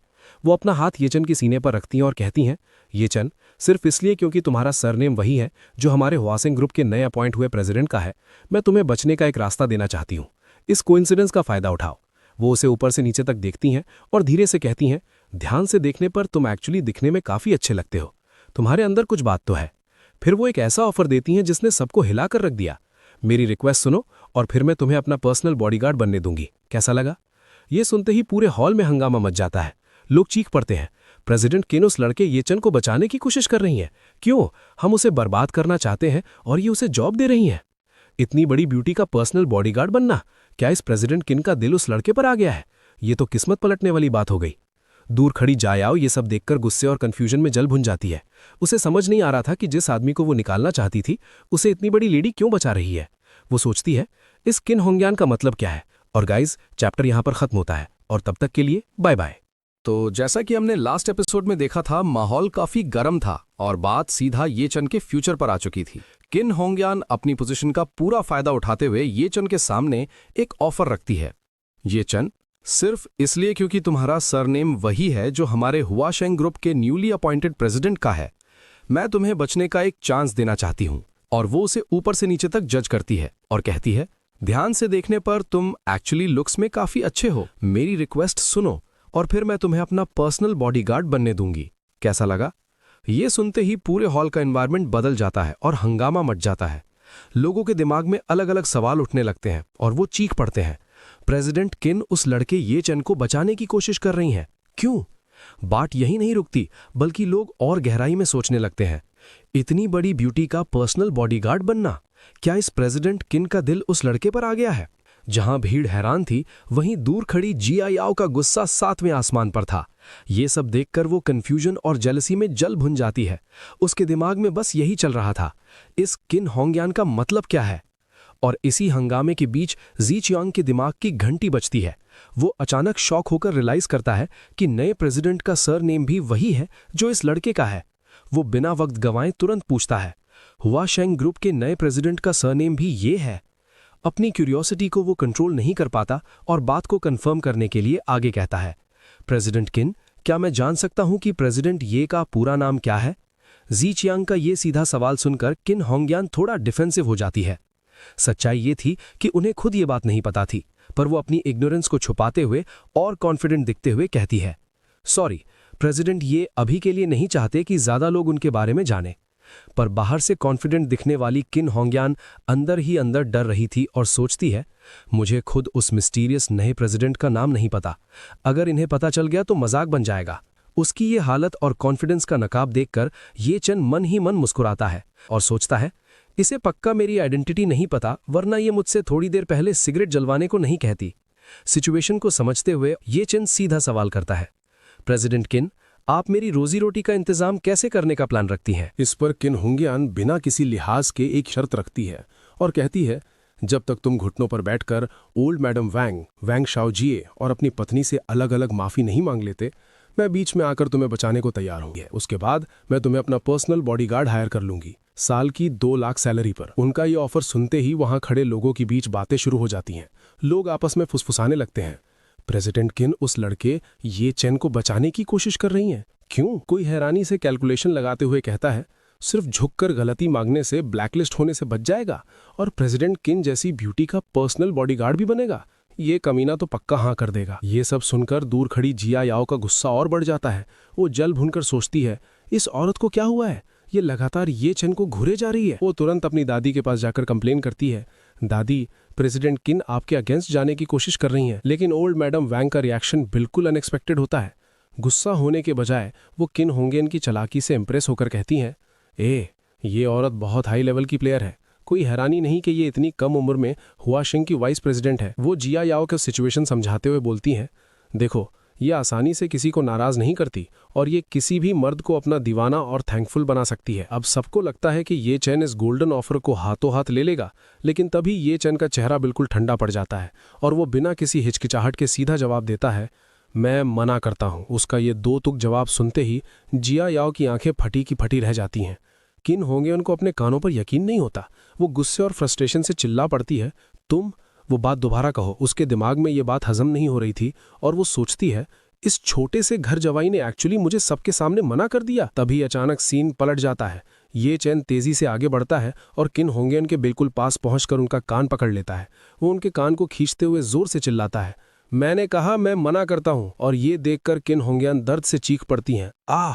उनका कान सुन पड़ जाता है और चेहरे पर दर्द और शर्म दोनों एक साथ दिखाई देते हैं। ये बदतमीजी देख करके जी चियांग आपे से बाहर हो जाता है और ये चन पर उंगली उठाकर चिल्लाता है, तेरी हिम्मत कैसे हुई प्रेसिडेंट किन पर हाथ उठाने की। लेकिन ये चन बिल्कुल रिलैक्स्ड होकर अपनी हरकत को जस्टिफाई करते हुए मजाक उड़ाते हुए कहता है, मुझे लगा प्रेसिडेंट किन को कम सुनाई देता है, इसलिए मैंने बिल्कुल उनके कान के पास जाके बोला। अपनी बेइज्जती होते देख किन होंगयान का गुस्सा कंट्रोल से बाहर हो जाता है। वो ये चन को घूरते हुए चैलेंज करती है, अच्छा, बहुत अच्छा, ये चैन तुम में हिम्मत तो है। और वो मन में गुस्से से उबलते हुए सोचती है, इस घर जवाई को नहीं पता कि इसके लिए क्या सही है। अब बात सीधा धमकी पर आ जाती है। वो ओल्ड मैडम की तरफ मुड़कर सबके सामने अनाउंस करती है, ओल्ड मैडम वैंग, मैं किन होंगयान हुआशेंग ग्रुप की वाइस प्रेसिडेंट वैंग फैमिली को सपोर्ट करने के लिए तैयार हूं और मैं युंजू में ये चैन के सरवाइव करने के सारे रास्ते ब्लॉक कर दूंगी। जैसे ही ये फाइनल अनाउंसमेंट होती है, वहां खड़े गेस्ट्स ये चैन पर हंसने लगते हैं। एक आदमी ताना मारता है, ये चैन तो बेकार कचरे के ढेर, अब तो बॉडीगार्ड भी नहीं बन सकता। दूसरा आदमी भी हंसती हुई आग में घी डाल देता है और फ्यूचर प्रेडिक्ट करते हुए कहता है, आगे चलकर तेरे पास युंजू में जिंदा रहने का कोई चांस नहीं होगा। ये सब देखकर जिया याओ मन ही मन सेटिस्फैक्शन महसूस करती है और कहती है, तूने ये सब खुद अपने पैरों पर कुल्हाड़ी मारकर किया है। मैंने तेरे साथ जो भी किया, तुझे बस वो सब चुपचाप से सहना चाहिए था। और ये सब सुनने के बाद जब सबको लगा कि ये चन हार मान लेगा, वो किन होंगयान से एक टेक्निकल सवाल करता है, किन होंगयान, क्या मैं पूछ सकता हूं कि आपने जो अभी कहा वो आपका पर्सनल डिसीजन है या वाशिंग ग्रुप का? किन होंगयान बिना हिचकिचाहट पूरे कॉन्फिडेंस के साथ जवाब देती है, बिल्कुल, ये दोनों का डिसीजन है। इस पर ये चैन उन्हें लॉजिक के जाल में घेर लेता है और कहता है, आप वॉशिंग ग्रुप की वाइस प्रेसिडेंट हैं, प्रेसिडेंट नहीं, तो आपको वॉशिंग ग्रुप का स्टैंस रिप्रेजेंट करने का क्या हक है? ये चैन की ये लॉजिकल बात सुनते ही भीड़ में खुसफुस शुरू हो जाती है। लोग रियलाइज करते हैं कि बात में दम है और कहने लगते हैं, सही बात है, प्रेसिडेंट किन की पोजीशन वॉशिंग ग्रुप में सबसे हाई नहीं है। कोई दूसरा गेस्ट लीगल एंगल से कहता है, लॉजिकली देखा जाए तो वो प्रेसिडेंट के बिहाफ पर डिसीजन नहीं ले सकती। तीसरा आदमी जोड़ता है, वैसे भी उनका आपस में कोई गहरा रिश्ता थोड़ी है। लोगों की ये बातें सुनकर किन होंगयान को लगता है कि वो फंस रही है। खुद को बचाने के लिए और अपनी इज्जत रखने के लिए वो एक बड़ा झूठ बोलने का फैसला करती है और कहती है, ठीक है, मैं ओरिजिनली ये नहीं कहना चाहती थी, लेकिन क्योंकि तुम आज सच जानकर मरना चाहते हो तो मैं तुम सबको बता देती हूँ। असल में वॉशिंग ग्रुप के नए अपॉइंट हुए प्रेसिडेंट ये मेरे लवर हैं। ये सुनते ही असली प्रेसिडेंट ये यानी कि ये चैन का दिमाग हिल जाता है। वो हैरानी से सोचता है, डैम इट, मैं तुम्हारा किन होंगयान का लवर कब बना? उसके मुंह से शॉक में निकलता है, क्या? किन होंगयान अपनी झूठी कहानी पर टिकी रहती है और बात पर जोर देकर कहती है, मैंने कहा प्रेसिडेंट ये मेरे लवर हैं। ये चैन ये बात सुन के मन में कहता है, मेरे मुंह पर मुझे अपना लवर बताते हुए तुम्हें शर्म नहीं आती? और किन होंगयान की इस बॉम्बशेल रेवलेशन को सुनते ही वहां खड़े गेस्ट्स के बीच खुसफुस शुरू हो जाती है और सब हैरानी से एक दूसरे को देखने लगते हैं। लोग आपस में कनेक्ट करते हुए बातें करते हैं, वो मिस्टीरियस प्रेसिडेंट ये असल में प्रेसिडेंट किन के बॉयफ्रेंड है। तभी तो वो अचानक युंजू में टपक पड़े। भीड़ में से एक शख्स अग्री करते हुए कहता है, प्रेसिडेंट किन के लायक कोई इंसान प्रेसिडेंट ये के लेवल का डोमिनेटिंग प्रेसिडेंट ही हो सकता है। एक परफेक्ट मैच। ये बात सुनकर दूसरा आदमी ये चैन का मजाक उड़ाते हुए कंफर्म करता है, कचरा ये चैन, वो दोनों लवर्स हैं, एक कपल हैं, तो जाहिर है वो प्रेसिडेंट ये और पूरे वॉशिंग ग्रुप को रिप्रेजेंट कर सकती हैं। तीसरा आदमी जुड़ता है और वार्निंग देता है, बिल्कुल सही, प्रेसिडेंट किन की काबिलियत पर सवाल उठाने की हिम्मत करके तू मौत को दावत दे रहा है। और किन होंगयान की बात सुनते ही जी चियांग के चेहरे पर एक बड़ी राहत दिखाई देती है। वो तुरंत मस्का लगाते हुए कहता है, प्रेसिडेंट किन, आपने ये पहले क्यों नहीं बताया? अगर प्रेसिडेंट ये आपके लवर हैं तो हम चैन की सांस ले सकते हैं। जी चियांग मन ही मन हिसाब लगाता है और खुशी से फूला नहीं समाता। वांग फैमिली ने पहले ही किन होंगयान को पैसे खिला दिए हैं। क्योंकि किन होंगयान प्रेसिडेंट ये की लवर है तो वो 70 मिलियन की फाइनेंसिंग तो समझो पक्की हो गई। तभी किन होंगयान थोड़ा शर्माते हुए और अपने झूठ को कवर करने की कोशिश करती है। वो बात को संभालते हुए कहती है, मेरे बॉयफ्रेंड अपने काम को लेकर बहुत सीरियस है। वो हमेशा वर्क और पर्सनल लाइफ को बिल्कुल अलग रखते हैं। बात यहीं खत्म नहीं होती, बल्कि वो आगे बढ़कर भीड़ से रिक्वेस्ट करती है ताकि ये झूठ पकड़ा ना जाए। इसलिए मैं होप करती हूँ कि आप सब इस बात को सीक्रेट रखने में मेरी हेल्प करेंगे। किन होंगयान का ये नाटक देखकर ये चैन को अंदर ही अंदर हंसी आ जाती है। वो सिचुएशन की आयरनी को समझते हुए मन में सोचता है, ये औरत पहले तो इसने बड़ी शान से शो ऑफ किया, लेकिन अब इसे डर लग रहा है कि कहीं बाकी लोग ये बात बाहर लीक ना कर दें, इसलिए इसने अब ये सीक्रेसी वाला बहाना बनाया है। उसे हंसता देख किन होंग्यान को अपनी इंसल्ट महसूस होती है। वो इरिटेट हो जाती है और पूछती है, तुम हंस किस बात पर रहे हो? ये चैन उसे रियलिटी चेक देने के लिए टॉन्ट मारते हुए कहता है, मैंने सुना है कि प्रेसिडेंट ये ना सिर्फ बेहद अमीर है बल्कि हैंडसम और टैलेंटेड भी हैं। हालांकि ये प्रेसिडेंट किन थोड़ी बहुत गुड लुकिंग है, पर सवाल यह है कि क्या वो प्रेसिडेंट ये की चॉइस होंगी? शायद नहीं, है ना? ये सुनते ही किन होंग्यान की ईगो हर्ट हो जाती है और वो और ज्यादा फेंकना शुरू कर देती है। वो अकड़ कर अपनी इंपॉर्टेंस दिखाते हुए बोलती है, प्रेसिडेंट ये को भी मुझसे पहली नजर में ही प्यार हो गया था। उन्होंने साउथ ईस्ट एशिया में एक पूरा आइलैंड रेंट पर लिया, एक शानदार कन्फेशन सेरेमनी अरेंज की और बेग करते हुए मुझसे उनकी गर्लफ्रेंड बनने की रिक्वेस्ट की। भीड़ ये सुनकर वाव करती है और पूरी तरह से इंप्रेस हो जाती है। लेकिन असली प्रेसिडेंट होने के नाते ये चैन ये सुनकर शॉक हो जाता है और सोचता है, तुम औरत सच में स्टोरीज बनाना अच्छे से जानती हो। फिर वो इस पॉइंटलेस डिस्कशन से थक कर कहता है, रहने दो, मैं तुमसे अब और आर्ग्यू नहीं करना चाहता। इस पॉइंट पर ये चैन अपना ध्यान हटाता है और सीधा जायाओ की तरफ मुड़ता है और अपना फाइनल डिसीजन सुनाता है। जायाओ, चलो अभी सिविल अफेयर्स ब्यूरो चलते हैं डिवोर्स का प्रोसेस शुरू करने के लिए। ये बात सुन के जायाओ भी बराबर गुस्से में जवाब देती है, ठीक है चलो। लेकिन तभी शाओजी उनका रास्ता रोक लेता है। वो उन्हें इतनी आसानी से जाने नहीं देना चाहता और मॉकिंग टोन में कहता है, इतनी जल्दी मत करो, बर्थडे बैंक्वेट खाने के बाद चले जाना। जब हम थोड़ी देर में फीस्ट शुरू करेंगे तो दरवाजे पर तुम्हारे लिए भी एक बोर्ड रख देंगे। आखिरकार खाना खाने के बाद तुम्हें युनजाओ से गेट आउट जो होना है। फिर शाओजे माकुन की तरफ मुड़ता है और पुराने किस्से को याद करते हुए कहता है, मुझे अभी भी बॉस माँ को थैंक यू बोलना है। वो बाहर वाला सीन जहां तुमने ये चैन के कपड़े उतरवाए थे वो क्लासिक था, बिल्कुल किसी डॉग को ट्रेन करने जैसा। माकुन भी अपनी तारीफ सुनकर खुश हो जाता है और कहता है, यंग मास्टर वांग कुछ ज्यादा ही पोलाइट हो रहे हैं। अगर मुझे पता होता तो मैं यंग मास्टर वांग से पहले ही रिकॉर्ड करने को कह देता। आगे चलकर जब आप बोर होते तो उसे देखकर कुछ स्ट्रेस कम कर सकते थे। वो एक शैतानी स्माइल के साथ ऐड करता है, आखिरकार इस तरह की डॉग ट्रेनिंग वाली वीडियो बहुत रेयर होती है। इन दोनों की बदतमीजी और हद से ज्यादा एरोगेंस सुनकर ये चैन का दिमाग पूरी तरह घूम जाता है। वो मन में एक फाइनल फैसला कर लेता है, माकुन का काम अभी के अभी तमाम करना पड़ेगा। इसके आगे और कोई सुनवाई नहीं होगी। बिना एक सेकंड भी वेस्ट किए वो तुरंत अपना फोन निकालता है और एक खास नंबर डायल करता है। उधर से वही ओल्ड मैन की रिस्पेक्टफुल आवाज आती है, थर्ड यंग मास्टर। ये चैन बिना वक्त गवाए अपने टारगेट को कंफर्म करने के लिए पूछता है, वहां वो आदमी है जो फूड डिलीवरी का काम करता है और हमेशा मेरे दादाजी को खाना खिलाने की जिद करता रहता है। उसका नाम क्या था भला? मुझे याद नहीं आ रहा। फोन पर वो ओल्ड मैन तुरंत डिटेल्स कंफर्म करता है, क्या आप ट्वान ट्वान डिलीवरी के सीईओ वू शिया होंग की बात कर रहे हैं? नाम सुनते ही ये चैन सीधा हुक्म देता है, राइट वही है वो। उसे अभी कांटेक्ट करो और कहो कि वो युनजू में ट्वान ट्वान डिलीवरी की एजेंसी को इमीडिएट इफेक्ट से रिवोक कर दे। ये सुनते ही पास खड़े सब लोग शॉक हो जाते हैं। उन्हें अपने कानों पर यकीन नहीं होता कि ये लड़का किस लेवल की बात कर रहा है और किसे ऑर्डर दे रहा है। फोन पर वो ओल्ड मैन बात को आगे बढ़ाते हुए कहता है, जी वो हमेशा से ओल्ड मास्टर को जानना चाहते थे और उनके कांटेक्ट में आना चाहते थे, तो वो आपके लिए ये काम करके जरूर खुश होंगे। सोचा जाए तो उनकी नेटवर्थ अब 50 बिलियन से ज्यादा है, तो वो ओल्ड मास्टर के साथ खाना खाने के लायक हैं। ये सुनकर ये चैन थोड़ा इंप्रेस होकर एक सीनियर की तरह कहता है, इस बच्चे ने पिछले कुछ सालों में काफी अच्छी प्रोग्रेस कर ली है। किसी और दिन उसकी मेरे साथ मीटिंग फिक्स करो, मैं उसे ट्रीट दूंगा। ओल्ड मैन तुरंत आज्ञा मानता है, जी यंग मास्टर। जैसे ही ये चैन फोन कट करता है वहां एक पल के लिए सन्नाटा छा जाता है, क्योंकि लोगों को समझ नहीं आता कि ये सच था या कोई मजाक। लेकिन अगले ही पल शाओजे जोर जोर से हंसने लगता है, जैसे उसने सदी का सबसे बड़ा जोक सुन लिया हो। ये चैन तुम किस तरह का ड्रामा कर रहे हो? बॉस माँ की एजेंसी रिवोक करवाना? तुम अपने आप को समझते क्या हो? माकुन भी ये चैन को नीचा दिखाते हुए उसकी औकात याद दिलाता है और कहता है, बच्चे तुम्हें शो ऑफ करने के लिए सही टाइम चुनना चाहिए। क्या तुम्हारी ये फेक बातें यहां काम आएंगी? तुम जैसे लूजर से कौन डरेगा भला? बात यही नहीं रुकती। माकुन आगे बढ़कर ये चैन के दादा की इंसल्ट करता है, तुम्हारा दादा बस एक फार्मर है, सीईओ वू के पास हजारों करोड़ की वेल्थ है, तुम अपने दादा को उनके साथ खाना खिलाओगे? तुम साले किसी सपने में जी रहे हो। जियायाओ भी गुस्से से ये चैन को घूरती है। उसे लगता है कि ये सब बस अटेंशन पाने के लिए है और वो कहती है, डिस्गस्टिंग लगता है मुझे। अगर तुम्हारे पास कैपेबिलिटी नहीं है तो नहीं है, ये ड्रामा क्यों करना? लेकिन इधर साइड में खड़ी किन होंगयान की आंखें ये चैन पर टिकी होती हैं। वो बाकियों की तरह हंस नहीं रही थी, बल्कि कुछ गहरा सोच रही होती है।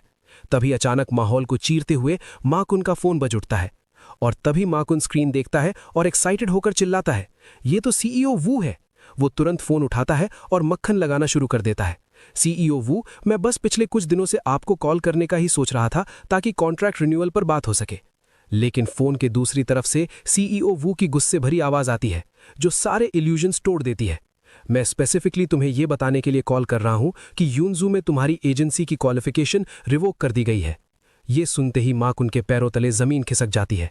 उसे समझ नहीं आता कि ये क्या हुआ और वो गहरे शॉक में आ जाता है। और गाइस, चैप्टर यहां पर खत्म होता है और तब तक के लिए बाय बाय। हेलो दोस्तों, कैसे हैं आप सब? आप सभी का स्वागत है।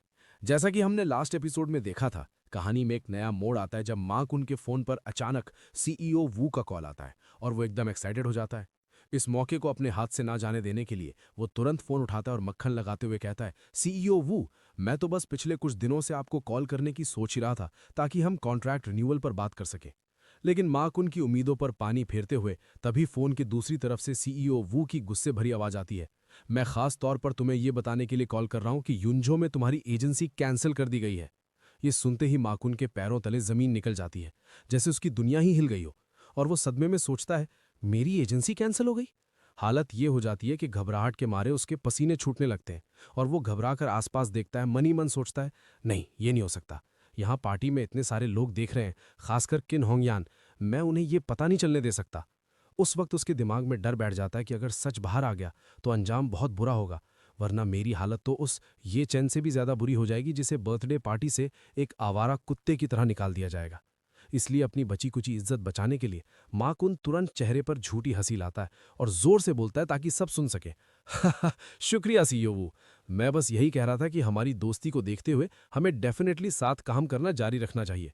मैंने इस बार आपके लिए रिन्यूअल फी भी रेडी कर ली है, पूरे 8 मिलियन। लेकिन सीईओ वू वहां से जवाब देते हैं, माफ करना बॉस माँ, लेकिन हमारी कंपनी ने फैसला किया है कि हम मेन ऑफिस से किसी को यूनजो में डिलीवरी संभालने के लिए भेजेंगे। हमें अब एजेंट्स की जरूरत नहीं है। माकुन अभी भी एक्टिंग करते हुए अपनी घबराहट छुपाने की कोशिश करता है और कहता है, कोई बात नहीं, कोई बात नहीं, जब हम मिलेंगे तो पूरी रात ड्रिंक करेंगे। ये सुनकर सीईओ वू का पारा चढ़ जाता और वो भड़क जाते हैं। क्या तुमने साफ साफ नहीं सुना मैंने क्या कहा? तुम्हारी एजेंसी छीन ली गई है, अब कितना भी पैसा खर्च कर लो सब बेकार है। अब तक माकुन के चेहरे पर डर साफ दिखने लगता है, पसीना टपक रहा होता है, लेकिन वो अपनी एक्टिंग नहीं छोड़ता और जबरदस्ती मुस्कुराते हुए कहता है, ठीक है सीईओ वू, प्लीज आप टेंशन न लें, हम आगे डेफिनेटली एक अच्छा काम करेंगे। इस हद तक झूठ और नौटंकी सुनकर सीईओ वू अब पूरी तरह चिढ़ जाते हैं और चिल्लाते हैं, क्या तुम पागल हो गए हो? तुम फालतू सवालों के जवाब क्यों दे रहे हो? खैर, अगले महीने जब कॉन्ट्रैक्ट खत्म होगा हमारा मेन ऑफिस किसी को वहां भेजेगा। और इतना कहकर फोन कट हो जाता है। लेकिन हद तो तब हो जाती है जब फोन कटने के बाद भी माकुन हवा में बात करते हुए कहता है, ठीक है सीईओ वू, जब मिलेंगे तब बात करेंगे। ये सारा नाटक देखकर ये चिन थोड़ा हैरान होता है। उसे समझ नहीं आता कि ये क्या चल रहा है और सोचता है, क्या बटलर फैंग ने अभी तक वू शियाहुंग को मैसेज नहीं दिया? तभी शाओजे, जो इस पूरी सच्चाई से अनजान था, माकुन के पास आते हुए पूछता है, बॉस माँ, अभी आपकी फोन कॉल सुनकर ऐसा लग रहा है कि रिन्यूअल का मैटर सेटल हो गया है। माकुन, जो अंदर से टूट चुका है, बाहर से कॉन्फिडेंट दिखते हुए झूठ बोलता है, हाँ बिल्कुल, बहुत ही अच्छा रहा सब कुछ। शाओजी खुश होकर अपना ग्लास उठाता है और जश्न मनाते हुए कहता है, आइए बॉस माँ, मैं आपके लिए टोस्ट करता हूँ और दुआ करता हूँ कि आपके पास पैसों की बारिश होती रहे।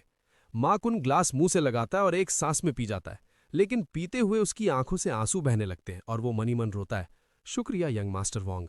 ये चंद दूर से ये सब देख रहा होता है और नोटिस करता है, माकुन की आंखों में आंसू। वहीं दूसरी तरफ शाओजी उसे तारीफ करते हुए कहता है, बॉस माँ तो सच में दिलदार हैं, एक बार में ही पूरा पी गए। लेकिन किन होंगयान उसके आंसू देख लेती है और हैरानी से पूछती हैं, बॉस माँ आप रो क्यों रहे हैं, आप ठीक तो है ना? पकड़े जाने के डर से माकुन जल्दी से बहाना बनाता है, मैं ठीक हूं, बस वो कड़वी ड्रिंक गले में लग गई थी इसलिए आंखें भर आई। अब ये चिन से रहा नहीं जाता, वो आगे आता है और सीधा बोलता है, बॉस माँ, बड़ी बड़ी बातें करना भी मौके पर डिपेंड करता है।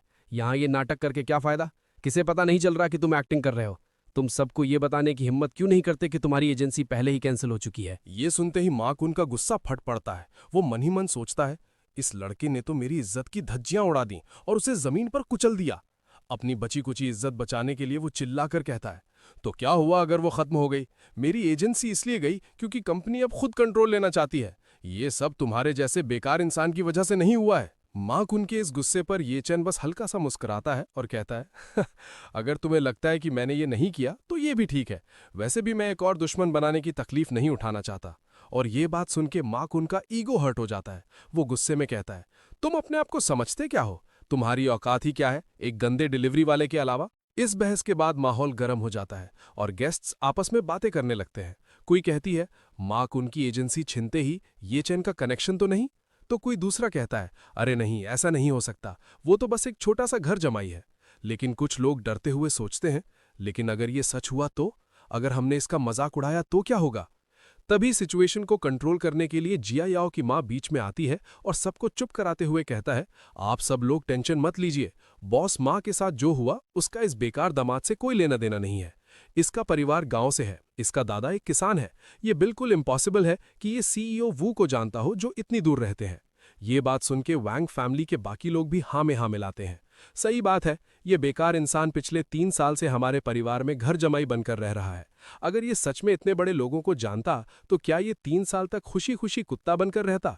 एक और रिश्तेदार बात को आगे बढ़ाते हुए कहता है, बिल्कुल, अमीर घर के लड़के तो नाजुक होते हैं, वो थोड़ी सी भी तकलीफ नहीं झेल सकते, तो वो 3 साल तक घर जमाई बनकर कैसे रह सकते हैं? ये तो सच में बहुत फनी बात है। इसी बीच ओल्ड मैडम वैंग सिक्योरिटी को इशारा करती है और उसके बाद गार्ड्स मार्क उनको घेर कर उसे बाहर निकालने लगते हैं।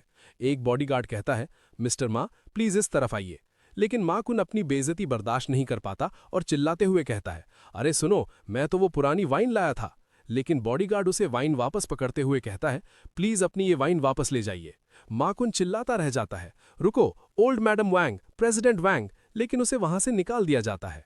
अंत में ये तमाशा देखकर ये चेन मन ही मन सोचता है, ये वैंग फैमिली और इस सोसाइटी के लोग ये सब के सब कितने मतलबी हैं। कोई हैरानी की बात नहीं कि वैंग जिया याओ ने पैसों के लिए मुझे धोखा दिया। कहानी में आगे बढ़ते हैं जहां पिछले हंगामे के बाद माहौल को नॉर्मल करने के लिए जी चियांग अनाउंस करता है, मेहमानों प्लीज अपनी सीट्स पर बैठ जाइए, पहले थोड़ा सूप और स्नैक्स लीजिए, पार्टी बस कुछ ही देर में शुरू होने वाली है, सब लोग हॉल की तरफ चलिए। जैसे ही सब लोग डाइनिंग एरिया की तरफ बढ़ते हैं वहां एक अलग ही टेंशन चल रही होती है और तभी जिया याओ येचन के पास आती है और कहती है, खाना खत्म करने के बाद हम डिवोर्स करेंगे, याद रखना, दादी के 80th बर्थडे पर कोई असर नहीं पड़ना चाहिए। जिया याओ की इस बात को सुनने के बाद येचन बिना कोई रिएक्शन दिए टेबल पर बैठ जाता है और मन ही मन सोचता है, ठीक है तो फिर वांग जिया याओ का खाना खत्म करने का वेट करते हैं, उसके बाद ही डिवोर्स के लिए जाएंगे। खामोशी के साथ तभी येचन अपना खाना शुरू करने ही वाला होता है कि किस्मत से एक छोटा सा एक्सीडेंट हो जाता है, जब गलती से उसकी चम्मच सामने वाली लड़की की चम्मच से टकरा जाती है।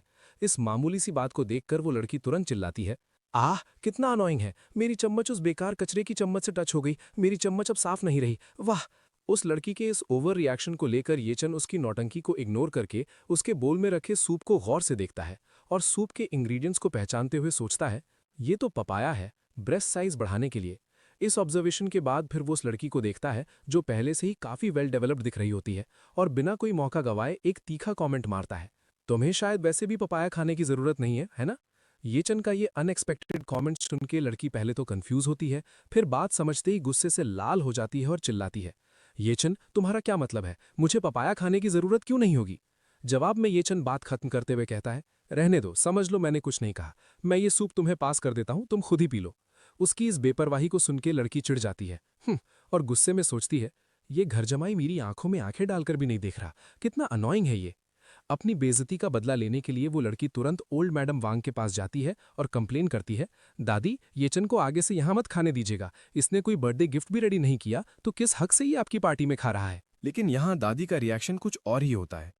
इस पर ओल्ड मैडम वैंग अपनी फैमिली की रेपुटेशन बचाते हुए सख्ती से कहती हैं, हमारे वैंग परिवार की अपनी एक इज्जत है, उसे आज का खाना खत्म करने दो, उसके बाद वो डिवोर्स के लिए चला जाएगा। दादी के मना करने के बावजूद वो लड़की फिर भी आर्ग्यू करती है, लेकिन आज आपका 80th बर्थडे है और इसने एक गिफ्ट तक नहीं दिया। गिफ्ट की बात सुनकर येचेन को पुरानी बातें याद आती हैं। वो अपने 3 साल के सफर को याद करते हुए सोचता है, सच में अगर ओल्ड मैडम वैंग ने जिद नहीं की होती कि 3 साल तक डिवोर्स नहीं हो सकता तो मेरा मिशन बहुत पहले ही फेल हो गया होता। इसलिए अब उसे लगता है कि जाते जाते कुछ करना चाहिए। फैसला लेते हुए वो डिसाइड करता है, आज मैं ऑफिशियली वैंग फैमिली छोड़ रहा हूं और कोइंसिडेंटली आज बुढ़िया का 80th बर्थडे भी है, तो मुझे सच में एक गिफ्ट देना चाहिए। अपने प्लान को अंजाम देने के लिए वो तुरंत अपना फोन निकालता है और एक नंबर डायल करके ऑर्डर देता है, हेलो, मेरे लिए एक गिफ्ट रेडी करो और उसे वान हाओ होटल डिलीवर करवा दो। ये चेन को फोन पर गिफ्ट मंगवाते हुए देखकर उसकी ये बात सुनकर जिया याओ कहती है, चा अब तुम्हें अपनी शर्म याद आई, लेकिन हमारा वैंग परिवार तुम्हारे भेजे हुए कचरे को एक्सेप्ट नहीं करेगा। जिया याओ को लगता है कि ये बस दिखावा है। वो मन ही मन सोचती है, ये चेन जैसा आदमी जो बीवी के पैसों पर पलता हो वो भला क्या ही दे सकता है। इसी सोच के साथ वो उसे नीचा दिखाते हुए कहती है, अपनी बेइज्जती करवाना बंद करो, फोन करो और अपना वो गिफ्ट वापस भिजवा दो। अगर तुम्हें दादी को गिफ्ट देना ही है तो मैं किसी से कहकर तुम्हारे लिए गिफ्ट मंगवा देती हूँ। लेकिन ये चेन उसकी बात को पूरी तरह इग्नोर कर देता है और खाने में लगा रहता है। जिया याओ को अपनी बात का ये इग्नोर किया जाना बर्दाश्त नहीं होता और वो चिढ़कर चिल्लाती है, ओए क्या तुमने सुना मैंने क्या कहा? पार्टी में वक्त गुजरता है और 10 मिनट बीत जाते हैं। अचानक हॉल के एंट्रेंस पर तेजी से कदमों की आवाज आती है। वहां एक डिलीवरी बॉय हाथ में बैग लिए अंदर आने की कोशिश करता है, लेकिन दरवाजे पर खड़ा बॉडीगार्ड उसे रोकते हुए कहता है, माफ करना, आज यहां वैंग फैमिली की पार्टी है, फालतू लोगों का अंदर आना मना है। अपनी मजबूरी बताते हुए डिलीवरी बॉय एक्सप्लेन करता है, ओह मैं तो बस यहां एक बर्थडे गिफ्ट डिलीवर करने आया हूं। बॉडीगार्ड के हटने पर वो लड़का अंदर आता है और सबसे पूछता है, क्या मैं जान सकता हूं कि आज किसका बर्थडे मनाया जा रहा है? एक अनजान आदमी को अंदर देखकर ये देखते ही शाओजे का गुस्सा बढ़ जाता है। वो चिल्लाता है, ये एक और डिलीवरी वाला क्यों आ गया? ये मेरी दादी की पार्टी है, तुम्हें अंदर किसने आने दिया? माहौल बिगड़ता देख डिलीवरी बॉय कहता है, मैं अभी रस्ते में एक रॉल्स रॉयस ओनर से मिला था। वो शायद यहां खुद आना चाहते थे, लेकिन सड़क पर बहुत भयानक जैम लगा हुआ है, तो शायद वो जल्दी नहीं आ पाएंगे। उन्होंने मुझे 500 रुपए दिए और ये जिम्मेदारी थी कि मैं ये गिफ्ट वानहाओ होटल तक डिलीवर कर दूं। जैसे ही शब्द रॉल्स रॉयस ओनर शाओजे के कानों में पड़ता है, ये सुनते ही शाओजे का गुस्सा गायब हो जाता है और लालच आ जाता है। अमीर कनेक्शन समझकर वो खुश होकर कहता है, ओह तो इसका मतलब ये मेरी दादी के लिए गिफ्ट था, लाओ वो गिफ्ट मुझे दे दो। गिफ्ट मिलने की जल्दी में बॉक्स लेने के बाद शाओजे उसे सबके सामने खोलता है, लेकिन जैसे ही बॉक्स का ढक्कन खुलता है उसकी आंखें फटी की फटी रह जाती हैं। ये क्या है? सबकी नजरों के सामने बॉक्स के अंदर से एक ग्रीन लाइट निकलता है।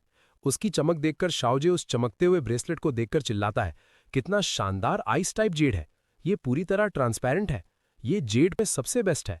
इस ब्रेसलेट की कीमत कम से कम 10 मिलियन होगी।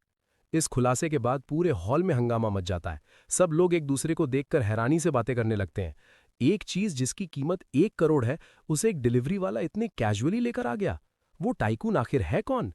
और जहां एक तरफ सब लोग उस महंगे गिफ्ट के बारे में सोचकर दंग है, वहीं ये चेन जिसने ये गिफ्ट मंगवाया था एकदम शांति से बैठा अपना खाना खा रहा है। और गाइज, चैप्टर यहां पर खत्म होता है। तब तक के लिए बाय बाय।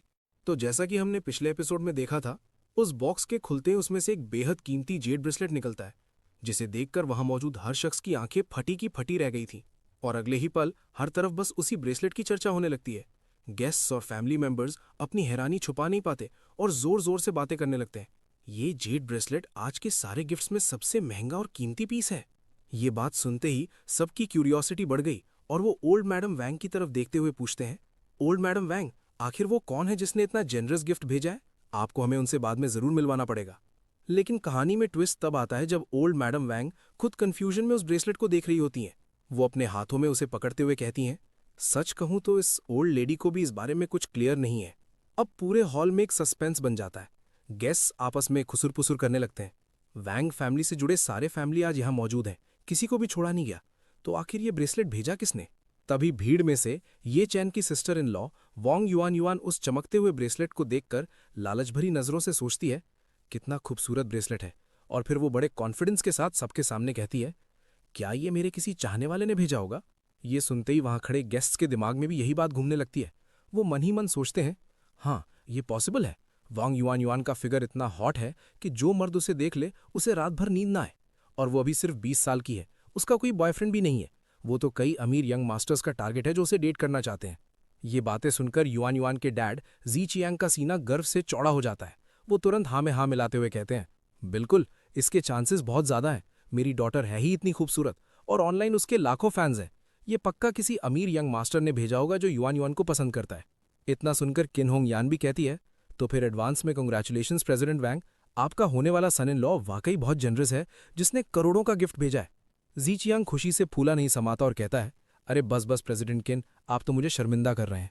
इस पूरे ड्रामे को ये चैन चुपचाप देख रहा होता है। उसके चेहरे पर एक फीकी सी मुस्कान होती है और वो मन ही मन सोचता है, ये लोग अंधेरे में तीर मारना और ये मानना पसंद करेंगे कि इसे युआन युआन के किसी लवर ने दिया है, बजाय इसके कि ये मान ले कि इसे मैंने भेजा है। ये सब सोचकर ये चैन अपनी जगह से खड़ा होता है और जिया याओ की तरफ देखकर पूछता है, जिया याओ, क्या तुमने खाना खा लिया? जिया याओ हैरानी से उसकी तरफ देखती है और रूखेपन से जवाब देती है, मैंने खा लिया, क्या हुआ? तभी ये चैन एक गहरी सांस लेता है और वो बात बोल देता है जिसका वो कब से इंतजार कर रहा था। वो कहता है, क्योंकि तुमने खाना खा लिया है और मैंने अपना गिफ्ट भी दे दिया है, तो चलो अब सिविल अफेयर्स ब्यूरो चलते हैं और अभी के अभी डिवोर्स लेते हैं। ये सुनते ही जिया याओ को झटका लगता है। वो शॉक होकर पूछती है, रुको, क्या कहा तुमने? तुमने गिफ्ट दिया? तुमने कब गिफ्ट दिया? ये बात सुन के येचन सीधा उस जेड ब्रेसलेट की तरफ इशारा करता है जो सबकी नजरों का तारा बना हुआ था, और कहता है, वो वहां रखा है, वही मेरा गिफ्ट है। ये सुनते ही जैसे वहां बॉम्ब फट जाता है। जिक्योंग गुस्से से लाल पीला होकर चिल्लाता है, येचन, तुम निहायती बेशरम हो। ये ब्रेसलेट करोड़ों का है, तुम 7 जन्म में भी इतना पैसा नहीं कमा पाओगे।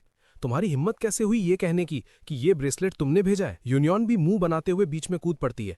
सिस्टर जियाओ, क्या आप अपने इस लूजर हस्बैंड को और तमाशा बनने से रोकेंगी? ये साफ है कि ये मेरे किसी सूटर ने भेजा है। वहीं खड़ा शाओजिए भी येचन की बेइज्जती करने का मौका नहीं छोड़ता।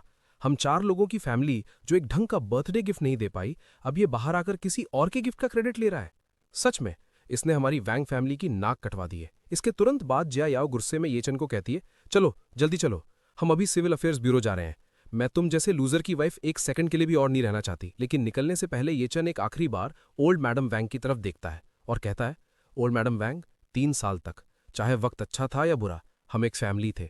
मैं ये ब्रेसलेट आपको देता हूँ, हैप्पी बर्थडे। लेकिन ओल्ड मैडम वैंग चिढ़ते हुए कहती हैं, बस बस ये नाटक बंद करो, जल्दी दफा हो जाओ यहाँ से, और ये शेखी बगारना बंद करो। फिर वो मुंह में बड़बड़ाती हैं, इस घर जमाई ने सच में हमारी फैमिली को शर्मिंदा कर दिया है। तभी पीछे से शाओजिए धमकी देते हुए चिल्लाता है, येचन, डिवोर्स के बाद ट्रेन पकड़ना और इस युनजू सिटी से दफा हो जाना। मैं तुम्हें दोबारा यहां नहीं देखना चाहता। सुनाई दिया? ये बात सुन के येचन पलटता है और जवाब देता है, मैं युनजू छोड़ूं या ना छोड़ूं ये मेरी आजादी है, तुम्हें कोई हक नहीं बनता बीच में बोलने का। और फिर येचन वहां से निकल जाता है।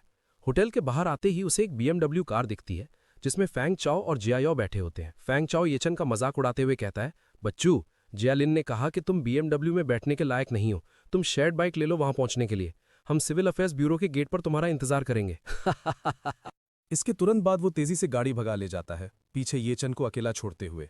लेकिन येचन शांति से एक टैक्सी को हाथ देता है और ड्राइवर से कहता है, हेलो, सिविल अफेयर्स ब्यूरो चलना है। कुछ देर बाद सीन शिफ्ट होता है सिविल अफेयर्स ब्यूरो के अंदर, जहां माहौल बिल्कुल शांत है। काउंटर पर बैठा ऑफिसर उन दोनों के हाथ में डिवोर्स के पेपर्स थमा देता है और फॉर्मली कहता है, ये रहे आप दोनों के डिवोर्स सर्टिफिकेट्स। ये बात सुनते ही येचन उस सर्टिफिकेट को अपने हाथ में लेता है और एक सुकून भरी सांस छोड़ता है। वो मनी मन सोचता है, फाइनली मुझे डिवोर्स सर्टिफिकेट मिल गया। 3 साल बाद आखिरकार अब मैं घर जमाई नहीं रहा। अपने सर्टिफिकेट को देखते हुए अगले ही पल येचन अपने आगे का प्लान बनाता है। अब अगला ट्रायल बिजनेस का होगा। अब मुझे पूरी तरह प्योर दिल से अपने करियर पर ध्यान देना है। लेकिन तभी जियाओ उसे एक ताना मारती है, सही कहा, अब तुम घर जमाई नहीं रहे, अब तुम एक छोड़े हुए सॉन इन लॉ बन गए हो, जो कि एक घर जमाई होने से भी ज्यादा शर्मनाक है। लेकिन येचन बिना रुके आगे से कहता है, जो कहना है कहो, मुझे अब तुमसे कोई लेना देना नहीं है। और ये कहते ही वो टैक्सी में बैठता है और वहां से निकल जाता है। लेकिन उसके पीछे खड़ी जियाओ का गुस्सा अभी भी शांत नहीं हुआ था। वो टैक्सी को जाते हुए देखकर जोर से चिल्लाती है, येचन, तुम एक छोड़े हुए सोन इन लॉ हो, एक बेकार चीज हो। इसी गुस्से के बीच जियाओ और फैंग चाओ ही तुरंत अपनी कार में बैठ जाते हैं। सीट पर बैठते ही जियाओ कहती है, फैंग चाओ, गाड़ी चलाओ और उसका पीछा करो, देखो वो युनजू छोड़कर जा रहा है या नहीं। तभी फैंग चाओ तुरंत ओके बोलकर इंजन स्टार्ट करता है और कार को तेजी से येचन की टैक्सी के पीछे भगा देता है। ड्राइव करते हुए फैंग चाओ बड़े कॉन्फिडेंस के साथ कहता है, वो पक्का ट्रेन पकड़कर युनजू छोड़ने वाला है। यहाँ युनजू में उसका गुजारा पूरी तरह बंद हो चुका है और उसके पास कोई सेविंग्स भी नहीं है। अगर वो यहाँ से नहीं गया तो क्या वो यहाँ नॉर्थ वेस्ट की हवा पिएगा? ये सुनकर जियाओ थोड़ा सोच में पड़ जाती है और कहती है, बात तो सही है, लेकिन अभी येचन का जो एक्सप्रेशन था उसे देखकर मुझे लगता है कि मामला इतना सिंपल नहीं है। थोड़ी देर पीछा करने के बाद फैंग चाओ को अचानक रास्ता कुछ अजीब लगता है और वो हैरानी से कहता है, ये रास्ता, ये तो ट्रेन स्टेशन की तरफ नहीं जाता। ये सुनते ही जियाओ तुरंत पूछती है, क्या ये एयरपोर्ट का रास्ता है? लेकिन फैंग चाओ इनकार करते हुए कहता है, बिल्कुल नहीं, ये तो एक्सेस डिस्ट्रिक्ट की तरफ जा रहा है। इसी बात पर जियाओ कहती है, क्या ऐसा तो नहीं कि वो युनजू छोड़ने का प्लान ही नहीं बना रहा? लेकिन फैंग चाओ इस बात को हल्के में लेता है और मुस्कुराते हुए कहता है, ये लड़का शायद रूम लेने के लिए कोई होटल ढूंढ रहा है, तुम टेंशन मत लो, होटल इंडस्ट्री में हमारी वैंग फैमिली के कनेक्शंस है, मैं गारंटी देता हूं उसे 4 स्टार से नीचे के किसी होटल में भी जगह नहीं मिलेगी। करीब 10 मिनट बाद सीन शिफ्ट होता है और वो लोग वेस्ट लेक 4 सीजन्स होटल के बाहर पहुंचते हैं, जहां येचन अपनी टैक्सी से उतर जाता है। ठीक उसी वक्त फैंग चाओ और जियाओ भी वहां पहुंच जाते हैं और येचन को वहां देखकर फैंग चाओ चिढ़कर कहता है, डैम, ये येचन यहाँ 4 सीजन्स होटल में वेटर की जॉब अप्लाई करने तो नहीं आया ना? ये बात सुन के जियाओ गुस्से में कहती है, अभी बर्थडे बैंक्वेट में यंग मास्टर सन ने साफ तौर पर इसके वेटर बनने का रास्ता ब्लॉक कर दिया था, ये फिर भी यहाँ अप्लाई करने आ गया। साफ है कि इसे हमारी वैंग फैमिली के कनेक्शंस की कोई परवाह नहीं है। और इतना सुनते ही फैंग चाओ अपना फोन निकालता और कहता है, इस कमीने को मेरी पावर पर भरोसा नहीं है ना, रुको मैं अभी एक कॉल करता हूँ। वो फोन मिलाता और अकड़ कर बोलता है, हेलो लिटिल चियांग, अभी भी वेस्ट लेक में मैनेजर हो ना? मेरे पास तुम्हारे लिए एक टास्क है। एक लड़का तुम्हारे होटल में जॉब अप्लाई करने गया है, नाम है येचन, उसे जॉब मत देना। लेकिन अगले ही पल फोन पर सामने वाले की बात सुनकर फैंग चाओ के होश उड़ जाते हैं। वो शॉक होकर चिल्लाता है, क्या? उसकी हालत देखकर जियाओ घबराकर पूछती है, क्या हुआ? तभी फैंग चाओ फोन नीचे करता और हैरानी से कहता है, वो कह रहा है कि उसने चेक किया, कोई भी अप्लाई करले नहीं आया। फिर वो कंफ्यूज होकर खुद से सवाल करता है, अगर ये चेन वेस्टलेक होटल में अप्लाई करले नहीं गया तो फिर वो अंदर किस लिए गया है? इतना सोचते उसके दिमाग में ख्याल आता है और वो कहता है, कहीं ये चेन होटल में रुकने तो नहीं गया? ये सुनते ही जियाओ झटके से इनकार करती है, नामुमकिन। वेस्टलेक होटल का किराया कम से कम 8,000 है एक रात का, और अभी जब हमारा डिवोर्स हुआ मैंने उसके सारे बैंक कार्ड जब्त कर लिए थे। उसके पास बस कुछ 100 कैश और क्रेडिट ऐप पर 2,000 की लिमिट है यूज करने के लिए। तभी फैंग चाओ कंफ्यूजन मिटाने के लिए कहता है, चलो अंदर चलकर लिटिल चियांग से ही पूछ लेते हैं। अब सीन शिफ्ट होता है वेस्टलेक होटल की लॉबी में। जैसे ही वो अंदर पहुंचते हैं, रिसेप्शनिस्ट सारी बात बता देती हैं। ब्रदर चाओ, जिस येचन की आप बात कर रहे थे उसने वाकई अभी होटल में चेक इन किया है और उसने 7 दिन का पेमेंट एडवांस में किया है। और ये सुनते ही फैंग चाओ के पैरों तले जमीन खिसक जाती है। वो जोर से चिल्लाता है, 7 दिन, 50,000 से ज्यादा? वो तुरंत कैलकुलेशन करने लगता है। ये कमीना तो बड़ा शातिर निकला। 8,000 एक रात का तो 7 दिन का हुआ 56,000। फिर वो जियाओ से कहता है, जियाओ इसने काफी प्राइवेट मनी छुपा रखा था, पक्का इसने सब्जी, कुत्ते का खाना और डेली सामान के पैसों में से घपला किया होगा। इतने से पैसे चुराने के लिए भी कितना बेशरम है ये। लेकिन तभी रिसेप्शनिस्ट दबे हुए लहजे में उन्हें टोकती है, मिस्टर, ये चैन स्टैंडर्ड रूम में नहीं रुका है, वो प्रेसिडेंशियल स्वीट में है। ये सुनते ही फैंग चाओ और जियाओ दोनों को एक 440 वोल्ट का झटका लगता है और वो एक साथ चिल्लाते हैं, क्या? और आगे फैंग चाओ का दिमाग सुन पड़ जाता है और वो हकलाते हुए कहता है, वेस्टलेक होटल का प्रेसिडेंशियल स्वीट 80,000 का है एक रात का, 7 दिन का हुआ 5,60,000। वो शौक में जियाओ की तरफ देखता है और पूछता है, जियाओ, क्या तुम श्योर हो कि ये पैसा उसने तुम्हारी फैमिली के खर्चों से बचाया है? और गाइस, चैप्टर यहां पर खत्म होता है। और ये चेन किसी मामूली कमरे में नहीं बल्कि शहर के सबसे महंगे प्रेसिडेंशियल स्वीट में रुका है। इस बात को सुनते ही फैंग चाओ और जियाओ को जैसे 440 वोल्ट का झटका लगता है। दोनों की आंखें फटी की फटी रह जाती हैं और मुंह से बस एक ही शब्द निकलता है, क्या? और आगे फैंग चाओ को दिमाग सुन्न पड़ जाता है और वो तुरंत अपने मन में कैलकुलेशन करने लगता है। वेस्टलेक होटल के प्रेसिडेंशियल स्वीट का किराया 80,000 एक रात का है और अगर वो वहां 7 दिन रहने वाला है तो इसका मतलब टोटल खर्चा हुआ 5,60,000। ये फिगर सोचते ही फैंग चाओ के पसीने छूटने लगते हैं। वो घबराहट में जियाओ की तरफ देखता है और पूछता है, जियाओ, क्या तुम्हें अब भी लगता है कि ये पैसे उसने तुम्हारी फैमिली के खर्चों में से बचाए हैं? इतनी बड़ी रकम सिर्फ स्क्रिम्पिंग से नहीं आती। अपने शक को यकीन में बदलने के लिए फैंग चाओ तुरंत रिसेप्शनिस्ट की तरफ घूमता है और हैरानी से पूछता है, क्या तुम श्योर हो? क्या ये चिन ने अभी के अभी पूरे 5,60,000 पे कर दिए? ये बात सुन के रिसेप्शनिस्ट जवाब देती है, जी हाँ सर, पेमेंट कंप्लीट हो चुका है। लेकिन रिसेप्शनिस्ट की अगली बात ने उन दोनों के जख्मों पर नमक छिड़कने का काम किया। वो मुस्कुराते हुए कहती है, और तो और उन्होंने मुझे खुश होकर 10,000 की टिप भी दी है। ये सुनते ही जियाओ का गुस्सा कंट्रोल से बाहर हो जाता है। वो भड़क उठती है और चिल्लाते हुए कहती है, तुमने वो टिप रखने की हिम्मत कैसे की? वो सारा पैसा मेरी वैंग फैमिली का है, समझी तुम? जियाओ वहां तमाशा कर ही रही थी कि फैंग चाओ उसे शांत कराते हुए लॉजिक लगाता है। उसका चेहरा सीरियस हो जाता है। जियाओ, अभी टिप के पीछे रोने का वक्त नहीं है। असली सवाल यह है कि आखिर उसके पास इतना पैसा आया कहां से? अगर वो पिछले 3 साल से सब्जी भाजी के पैसे मार भी रहा था, तब भी 1 मिलियन जमा करना नामुमकिन है। ये सुनते ही जियाओ सोच में पड़ जाती है। सही कहा तुमने। और तभी उसके दिमाग की बत्ती जलती है। उसे कुछ याद आता है। वो तुरंत बोलती है, रुको, वो अक्सर मेरी दादी के घर उनके कुत्ते की देखभाल करने जाता था और मेरी दादी के घर बहुत सारे पुराने और कीमती एंटीक्स पड़े हैं। कहीं ऐसा तो नहीं कि उसमें मौका देखकर 1-2 एंटीक्स चुरा लिए और उन्हें बेच दिया? और ये बात सुन के फैंग चाओ कहता है, पक्का यही हुआ होगा।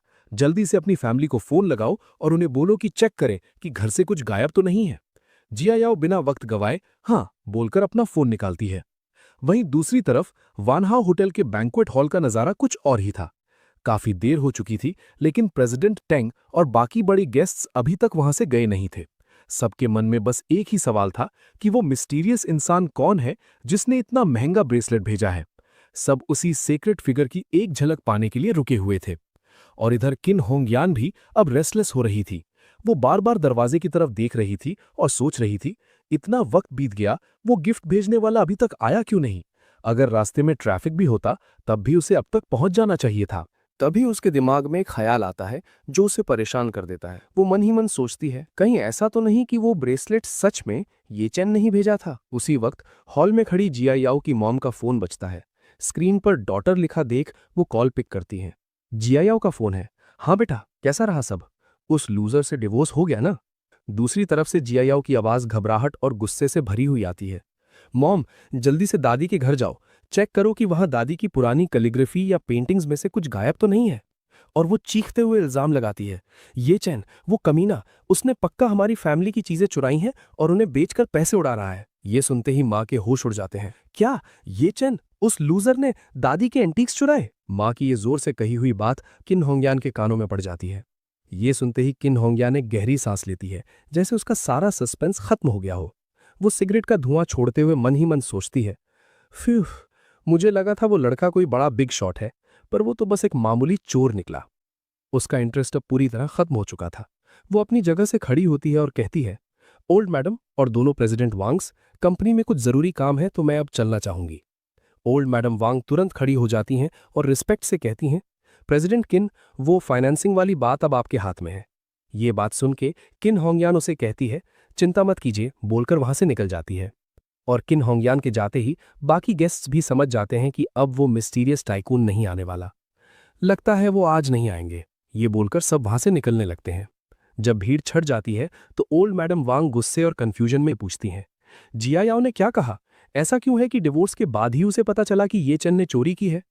माँ गुस्से में एक्सप्लेन करती है, जिया याओ ने बताया है कि ये चेन ने वेस्टलेक होटल में 1 हफ्ते के लिए प्रेसिडेंशियल स्वीट बुक किया है। उसने वहां करीब 6 लाख उड़ा दिए। इसीलिए उन्हें शक है कि ये पैसा जरूर उसने आपके एंटीक्स बेचकर कमाया है। ये सुनते ही ओल्ड मैडम वांग का गुस्सा फट पड़ता है।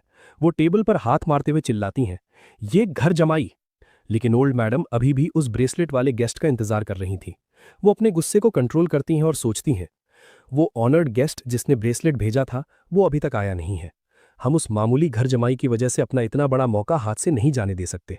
और वो फैमिली को 2 हिस्सों में बांट देती हैं।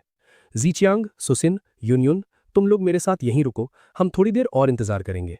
और फिर बाकी से कहती हैं, शाओजे, जीयुआन, सुलान, तुम लोग अभी के अभी मेरे घर जाओ और देखो कि क्या क्या गायब है। सब एक साथ हामी भरते हैं, यस। और इसी के साथ सीन शिफ्ट होता है और हम देखते हैं कि शाओजी और जिया याओ के डैड और उसके मॉम विला पहुंच जाते हैं। और विला के अंदर आते ही दोनों बिना वक्त बर्बाद किए चेकिंग शुरू कर देते हैं कि कहीं कोई सामान चोरी तो नहीं हुआ। और आगे शाओजी अपने अंकल को इंस्ट्रक्शन देते हुए कहता है, अंकल हम अलग अलग होकर ढूंढते हैं, आप एंटीक कैलीग्राफी और पेंटिंग रूम चेक करो, मैं ये वाला रूम चेक करता हूँ। और ये बात सुन के अंकल तुरंत हामी भरते हुए ठीक है बोलते हैं और अपने रास्ते निकल जाते हैं। पूरा घर छान मारने में करीब 20 मिनट निकल जाते हैं, लेकिन वहां कुछ भी गायब नहीं था। शाओजी चारों तरफ देखने के बाद कहता है, यहां तो कुछ भी मिसिंग नहीं है। तभी दूसरी तरफ से अंकल भी आ जाते हैं और कंफर्म करते हुए कहते हैं, शाओजी हमारी तरफ से कुछ भी गायब नहीं है, क्या तुम्हारी तरफ कुछ मिसिंग है? ये सुनते ही शाओजी गहराई से सोचने लगता है। वो मनी मन कैलकुलेशन लगाता है, एंटीक कैलीग्राफी रूम में सब कुछ सही सलामत है, इस रूम में भी कुछ गायब नहीं है। इसका साफ मतलब है कि दादी के घर से कोई भी कीमती चीज चोरी नहीं हुई है। मतलब ये चैन ने वैंग फैमिली का कुछ नहीं चुराया है। सच सामने था, लेकिन शाओजी की नफरत उस पर हावी थी। वो ये चैन को क्लीन चिट नहीं देना चाहता था, इसलिए वो झूठ बोलते हुए कहता है, ओह मैंने अभी चेकिंग खत्म नहीं की है, बेहतर होगा कि आप लोग एक बार फिर से चेक कर लो ताकि गलती से कोई चीज छूट ना जाए। अंकल उसकी बात मान लेते हैं और कहते हैं, ठीक है तो मैं वापस जाकर दोबारा चेक करता हूँ। जैसे ही अंकल वहां से जाते हैं, शाओजी के दिमाग में एक घटिया प्लान आता है। वो एक शेल्फ के पास जाता है और वहां रखी एक बहुत ही महंगी घड़ी उठा लेता है। घड़ी को हाथ में लेकर वो मनी मन कमीनेपन से हंसता है। ये वही घड़ी है जो दादाजी जिंदा रहते वक्त पहना करते थे। पूरी दुनिया में सिर्फ 48 पीसेज हैं और इसकी कीमत 5 मिलियन से ज्यादा है। उसके चेहरे पर एक शैतानी मुस्कान आ जाती है। ये चैन, अब से तुम वो चोर बनोगे जिसने ये घड़ी चुराई है। प्लान के मुताबिक वो उस घड़ी को अपनी जेब में छुपा लेता है और खाली डब्बा लेकर बाहर आता है। बाहर आते ही वो चीखने की एक्टिंग करता है, मेरे रूम से एक घड़ी गायब है। और ये बात सुनते ही जिया याओ की मॉम गुस्सा हो जाती है और कहती हैं, तभी मैं सोचूं कि ये चैन वो लूजर वेस्ट लेक के प्रेसिडेंशियल स्वीट में कैसे रह सकता है, वो जानवर। बिना देरी किए जिया याओ के डैड तुरंत ओल्ड मैडम वैंग को कॉल लगाते हैं और घबराहट में बताते हैं, मॉम हमें पता चल गया, दादाजी के पास जो रिचर्ड मिले वॉच थी वो वहां से गायब है। दूसरी तरफ फोन पर यह सुनते ही ओल्ड मैडम वैंग गुस्से से कांपने लगती हैं। उनकी आवाज में खौफनाक गुस्सा था। उसे पकड़कर मेरे पास लाओ, मैं आज उसका हाथ काट देना चाहती हूं। फोन रखने के बाद डैड शाओजी की तरफ मुड़ते और कहते हैं, शाओजी, दादी चाहती हैं कि हम अभी के अभी ये चेन को वापस लेकर आएं। लेकिन ये चेन का नाम सुनते ही शाओजी की हालत खराब हो जाती है। पिछली बार की धुलाई उसे आज भी याद थी। वो डर के मारे मन में सोचता है, मैं उस आदमी से दोबारा पिटना नहीं चाहता। बचने के लिए वो तुरंत नाटक शुरू कर देता है। वो अपने जख्म को पकड़कर दर्द का बहाना बनाता है। मेरा जख्म बहुत दर्द हो रहा है, मुझे पहले इलाज के लिए हॉस्पिटल जाना पड़ेगा। अंकल आप पहले जाओ, मैं थोड़ी देर में वहां पहुंचता हूँ। डैड उसे रोकने की कोशिश करते हैं, शाओजी, पर वो वहां से निकल लेता है। और इसी के साथ मजबूरी में डैड तुरंत जिया याओ को कॉल करते हैं और कहते हैं, जिया याओ, क्या तुम अभी भी वेस्ट लेक होटल में हो? और तभी सीन शिफ्ट होता है वेस्ट लेक होटल की तरफ। जिया याओ फोन पर बात कर रही थी और जैसे ही उसे वो बात पता चलती है, वो हैरानी से पूछती है, क्या कहा? दादी के यहां से एक रिचर्ड मिले वॉच गायब है, वो भी 5 मिलियन की? ठीक है, मैं समझ गई। और कॉल करते ही पास खड़ा फैंग चाओ पूछता है, क्या हुआ, क्या पता चला? और तभी जिया याओ फोन रखते हुए गुस्से में कहती है, ये चैन ने सच में मेरी दादी की चीजें चुराई हैं, अब देखना मैं उसके साथ क्या करती हूं। वो गुस्से में रिसेप्शनिस्ट की तरफ घूमती है और बिना किसी लिहाज के चिल्लाती है, ये चैन का रूम नंबर क्या है? फैंग चाओ उसका ये अग्रेसिव रूप देखकर घबरा जाता है। वो पूछता है, जिया याओ, तुम क्या करने वाली हो? और आगे जिया याओ पूरे जोश में जवाब देती है, क्या करने वाली हूं? जाहिर है मैं उसे वापस ले जाऊंगी, उसने मेरे दादाजी की 5 मिलियन की वॉच चुराई है। लेकिन फैंग चाओ कुछ नोटिस करता है। जिया याओ गुस्से में कम और एक्साइटेड ज्यादा लग रही थी। वो उसे घूरते हुए पूछता है, तुम इतनी एक्साइटेड क्यों दिख रही हो? और वो मन ही मन सोचता है, ऐसा क्यों लग रहा है कि वांग जिया याओ असल में ये चैन से मिलने के लिए एक्साइटेड है? और आगे वो जिया याओ को पकड़ लेता है और वो डर रहा था कि कहीं होटल में हंगामा ना हो जाए। वो जिया याओ को समझाने की कोशिश करता है, मैं इस होटल के ओनर से पंगा लेने की हैसियत नहीं रखता, वहां जाकर तमाशा मत करो, बस चुपचाप पुलिस को बुला लो। पर जिया याओ उसकी बात सुनने के मूड में बिल्कुल नहीं थी। वो उसे धिक्कारते हुए कहती है, तुम इतने डरपोक क्यों हो? अगर तुम्हारी जाने की हिम्मत नहीं है तो मैं खुद जाऊंगी। और वो अकेले ही ऊपर निकल जाती है।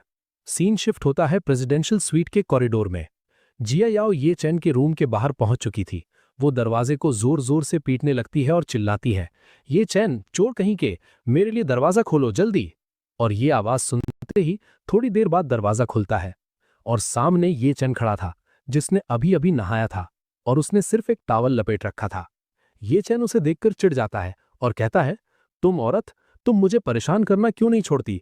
अभी तुम्हारा डिवोर्स हुआ है और तुम मेरे पास चली आई। लेकिन ये चैन को इस हालत में नंगे बदन और टॉवल में देखकर जिया याओ का गुस्सा ठंडा पड़ जाता है और उसका पूरा चेहरा लाल हो जाता है। वो बस हकलाते हुए कहती है, तुम। और गाइस, चैप्टर खत्म होता है यहां पर और तब तक के लिए बाय बाय।